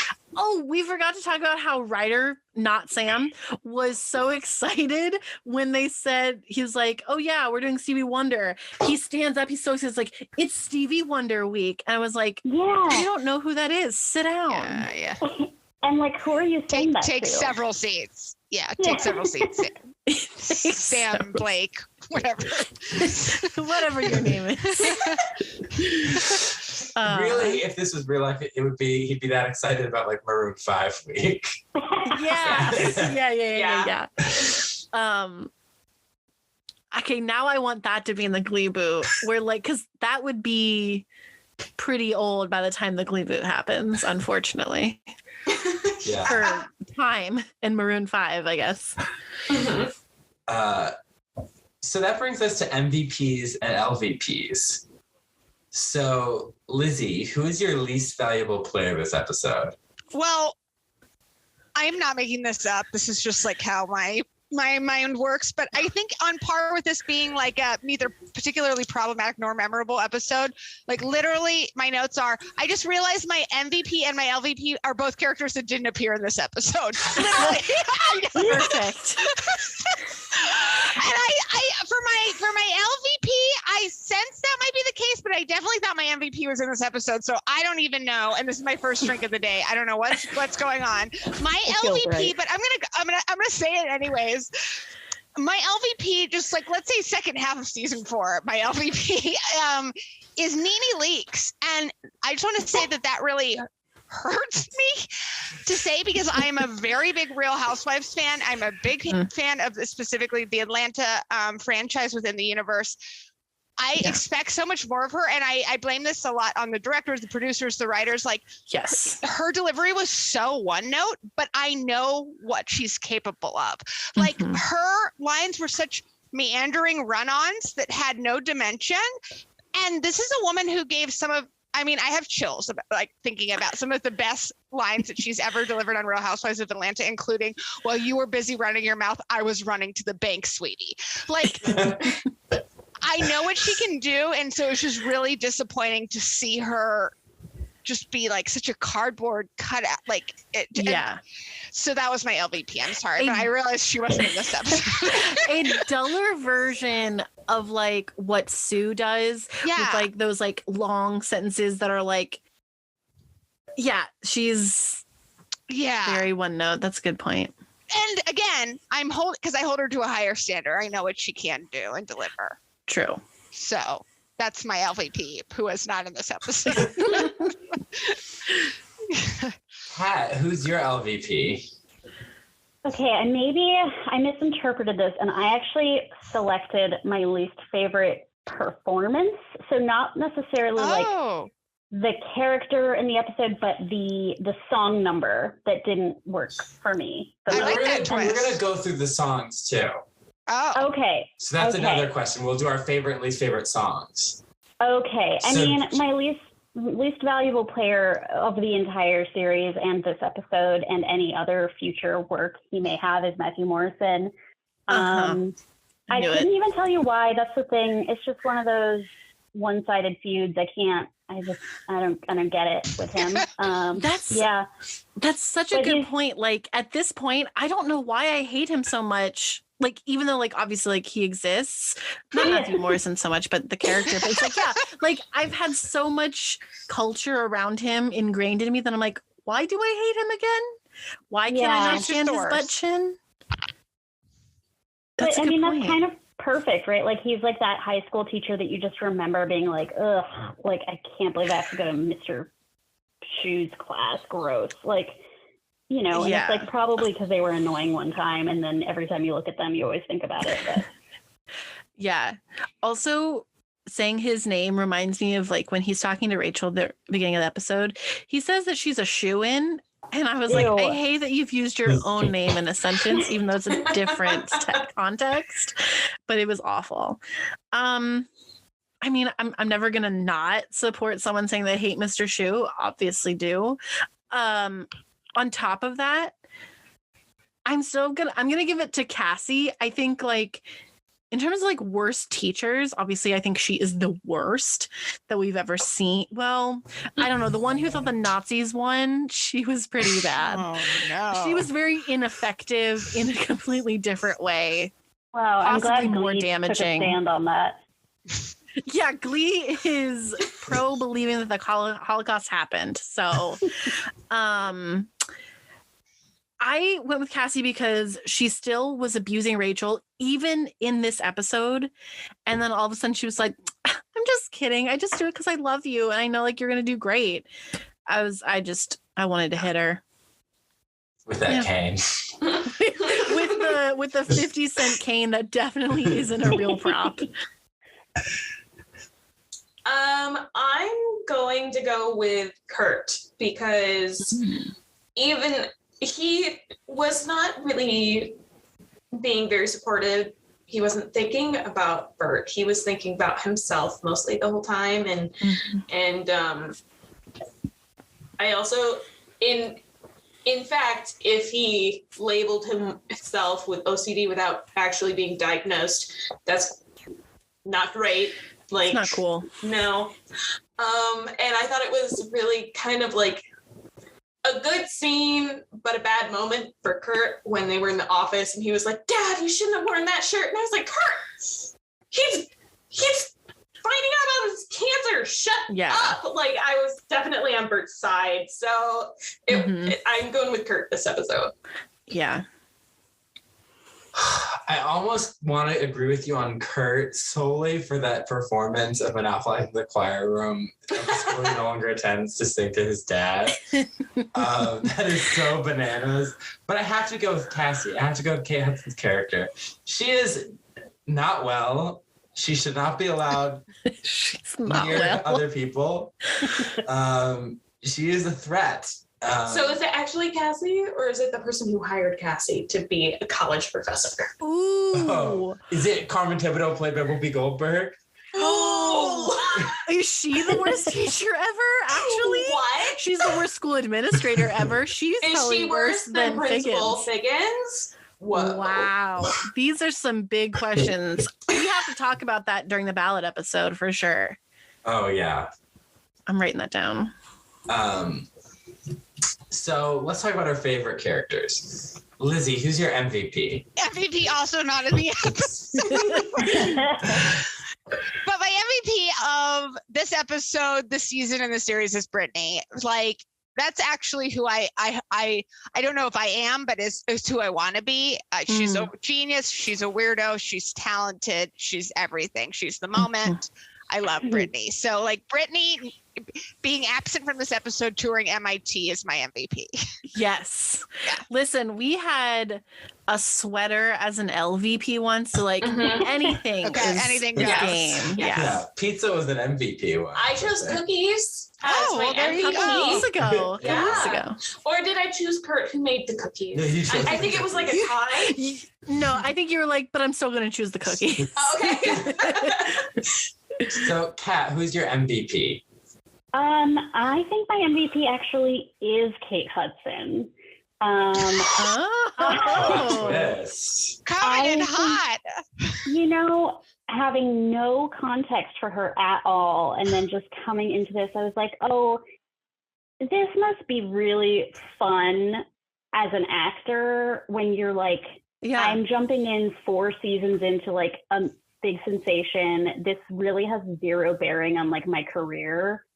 And I just get to like be a delicious villain, you know, and kind of like look sexy and dance around like this. So I actually just thought it was a good like archetype of that kind of mean dance Broadway dancer who's, you know, maybe sees the up and comers and is like going to be vicious to them. So it was like, you know, obviously in real life, she's like that character would be a miserable person. But as like a Maleficent character, you know, just fully eating up the scenery, I thought it was a lot of fun.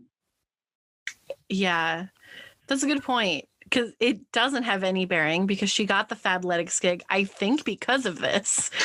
So it was a positive bearing on her career. I go with Bert pretty much anytime he's on screen, but I am going to go with him again because I think the way he handled the Blaine conversation was so tactful. Yeah. He wasn't completely like, absolutely not, you're an insane person. He was actually very genuine about it and being like, logical, like think logically about this and take your time because if it's meant to happen, it'll happen. So yeah, I'm going with Bert for being very, very good dad. Oh, I don't know. Let's see. Was there any food in this episode? I'm trying to think. I'm gonna go with Bert. There were sugar packets, yeah. There were a lot of sugar packets. Yes, I remember that. Yeah. Yeah. No one even mentioned, actually, that was something, no one in that scene at the cafe, sorry, the Lima Bean, even remotely, like, the camera zoomed in on the packets and no one was like, Kurt, what are you doing there? You've got like a whole bucket of sugar. There were some reaction shots to like, oh, this is weird for him, but no one said anything. Bad friends. I think that was just Darren Chris's natural reaction to somebody maybe having a mental illness. It was completely unscripted. Yeah, he didn't know they were filming. Yeah, I'm going with Bert. No, I'm going with Tina for #Glee hates girls. Yeah, right. Yeah, iconic line, best line of the series. Yeah, there's no one really in this episode that I was like, yeah, they did a great job. I think I am gonna go with Bert also because he was very kind to Blaine when he really doesn't have any reason to be. At this point, Blaine cheated on his son and broke his heart. So I, as a parent, probably would not have been so chill about that particular request. Yeah, so I'm gonna go with Bert. Good point. All right, so let's talk about the music. So we had a few songs this episode. We had all Stevie Wonder. We had Signed, Sealed, Delivered, I'm Yours, Superstitious, You're the Sunshine of My Life, I Wish, Uptight, Everything's All Right, Higher Ground, and For Once in My Life. So, Lizzie, what was your least favorite song? Well, I think I Wish was really good. Again, I want to say it was my least favorite for the missed opportunity of the Wild West mashup. But probably Higher Ground, just because I just felt like it was a bit of a reach. I think sonically that was mostly Mercedes, right? Or she did fine. It wasn't it was great. It wasn't the performance. It just was like, just all of it. It just felt kind of heavy-handed, and also like that song especially felt like just less relevant to like that everything. Teenagers. Everything. Yeah. Kat, what was your least favorite song? I know you were prepped for this. Yeah, also Higher Ground, like agreed. Obviously, Amber Riley's a beautiful singer, but I love the movie Center Stage so much, and Higher Ground features prominently in that movie. And that in a scene that's very much like, wow, we're young dancers taking on New York City's dance academies. You know, it's like super, that kind of like yummy fame stuff that the whole why I liked the Kate Hudson character so much. So I was like, oh, this is so much less fun of a use of Higher Ground than in the 2000 classic Center Stage. So just by comparison, it fell flat for me. Yeah. I'm going back to what we talked about, Signed, Sealed, Delivered. They really took that song down quite a few pegs. And also, I kind of had a problem with the sound mixing, like not to get technical, but I could barely hear Becca Tobin, the actor's voice, for a good part of it. Like it felt like the brass was so big and the band was so big that like I could barely hear her. And I don't know if it was the sound mixing or if it was just like her voice isn't powerful enough. I don't know. But also then like the use of it, the context is just absolute garbo. Anything feels cheap after its primary use, which was the first dance of the Obamas at the inaugural ball. Oh, I guess we were setting them up for failure. Yeah. That's the pinnacle. It's a toss-up for me between Signed, Sealed, Delivered, and Higher Ground. Wow, big surprise. I'm gonna go with Higher Ground because I'm less familiar with that song, and the other one was catchier, in my opinion. And like Higher Ground just didn't have the oomph behind it. It's not really a catchy song as like Signed, Sealed, Delivered is. Yeah, like at all. Yeah. I'm going with You're the Sunshine of My Life. Okay. Oh. Mainly because of the context, I can't get over how weird that would be to experience. Yeah. That's fair. Yeah. So what you're saying is if Alyssa and I and Kat and Lizzie and I, we all decided to choreograph this number for you and surprise you, you would be like, I hate this. Well, what was this dance move? Or with the in and out your arms? parent. What It's is called that? the alligator. I have no idea. Yeah, It was it weird. wouldn't even be. It was doing it for Colton's parents. Kat's right. Yeah, like that we've never met, but we're gonna dance Yes. up on. Oh, that would make so much sense. So we've met his parents. You guys haven't. So we'll be the dancers and Cullen can sing it. Uh-huh. And his parents will be like, no, stop, time out. Yes. So favorite numbers. Lizzie, what was your favorite number?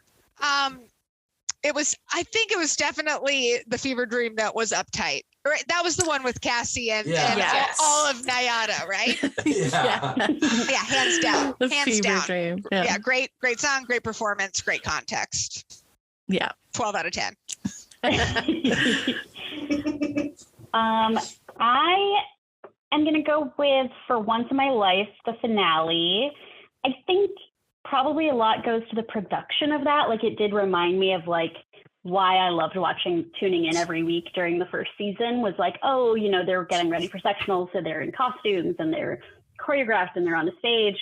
Plus, I can't remember the actor's name, but I do think Artie has a really good singing voice, and that was fun until Will and the alumni jumped in, and then I was like, this is upsetting. Yeah. It makes no sense because I say this all the time, but if the context of this number is that they're practicing it to possibly do it for regionals, there should be no other people on stage. That's just going to screw them up. Yeah, you'd be like, oh no, my timing. Yeah. Why am I sharing the mic with my teacher? He's not going to be here. Yeah, I thought that was weird. I saw Shu and Not Sam / Ryder like sharing the mic. I was like, I don't like that. No. My favorite number, well, the one I think is the most palatable, because I think Stevie Wonder is hard to do really in any context because it's Stevie Wonder. I feel like there's a certain something about his music that really like it's hard to pull off. So I didn't really love any of them, but I guess Superstitious was the one I was actually singing along to. That's one of my favorite Stevie Wonder songs. I think it's got like I like how Mercedes said like it's a spooky bass beat, and I didn't realize it does kind of have like a spookiness to it. I don't know why, I just never thought of it as spooky before. But yeah, I'm going with Superstitious. Even with Marley's runs, quote unquote. Yeah. Okay, what's the one that Mike and Jake did? I wish. Yeah, okay, so for me it's between Wish and Superstitious. Superstitious. Yeah. I like Superstitious. It's a really good song. I think that it would have been great if only Mercedes was singing it. Yeah. But for the rest of the people that they tried to showcase the runs, it was just muddy. They didn't do a good job. And so that brought it down for me. So I'm going with Wish because in that song, the two people who were showcased actually did it justice. And we got to see Jake's dancing skills, which were really, really good. Like, I'm going to even go there and say that he's a better dancer than Mike. Whoa. Yeah. Well, one of them is at the Joffrey School and one of them is in high school. And that doesn't mean anything yet, but okay. Let's see it into that school. But yeah, his moves were more crisp, so good for him, I guess. I wasn't really paying attention. I was definitely judging. I Wish was my favorite too. I thought it was really good. It was good. Yeah, it was high energy and it was a good use of Jake, and yeah. And honestly, a really great use of Jake. I was actually happy for him. I was like, oh, cool. They're actually like doing something that suits him all around. Yeah. And like music and dance wise. An actual performance done by an actual student at this school. True. Good point. So that brings us to the end of our episode. Kat and Lizzie, thank you so much for coming on. My gosh, this was really a lot of fun. And like I said, I'm now like deeply invested and have a timeline to complete my Glee binge, evidently. So yay. So where can we find you guys and your podcast? This was so much fun. We are at 90210 Blaze on social. And the episodes have slowed down during the pandemic, but if you like old teen soaps and 90s stuff, we have over 150 episodes or something like that to listen to. And the guests that run the gambit, one of our most favorite recent guests was none other than Cullen. And I just looked up what episode you were. 144 and 145, Little Monsters Part 1 and 2. I had forgotten we had so much to talk about when you came on. Right. We ended up we don't usually do that. We divided it into 2 episodes. So wow. Yeah, that would be a good one for everyone to tune into if you're a Gleeboot fan. Yay. Yeah, check us out. I had so much fun, and I'm glad you guys had a good time here. Oh, it was a blast. It was so nice to meet you. Oh my gosh, this was so great. Likewise. So you can follow us on Instagram, Twitter, and TikTok. We are at Gleeboot Pod. And then also on Tumblr. You're on TikTok. I'm impressed. Sorry. That's why we have TikTok. Okay. I'm excited. And you can also find us on Tumblr. I have been kind of posting or reblogging some stuff. Gleebootpod.tumblr.com. I swear I'm making a YouTube video. I filmed it. I just need to edit it. You can follow me on YouTube at your boy Ryan, and you can follow me on Instagram and TikTok at your boy Ryan99. My favorite. And you can follow me on Instagram at a.m.swearingen. I like to do art and stuff. So I actually just today posted a new drawing. Surprise. Ooh. So have a look at that if you want. And when will this be released? This week. December. Yeah. So you probably will still have time if you want. We have the ballot out to vote on season 4, faves and least faves. So you have your chance. Vote.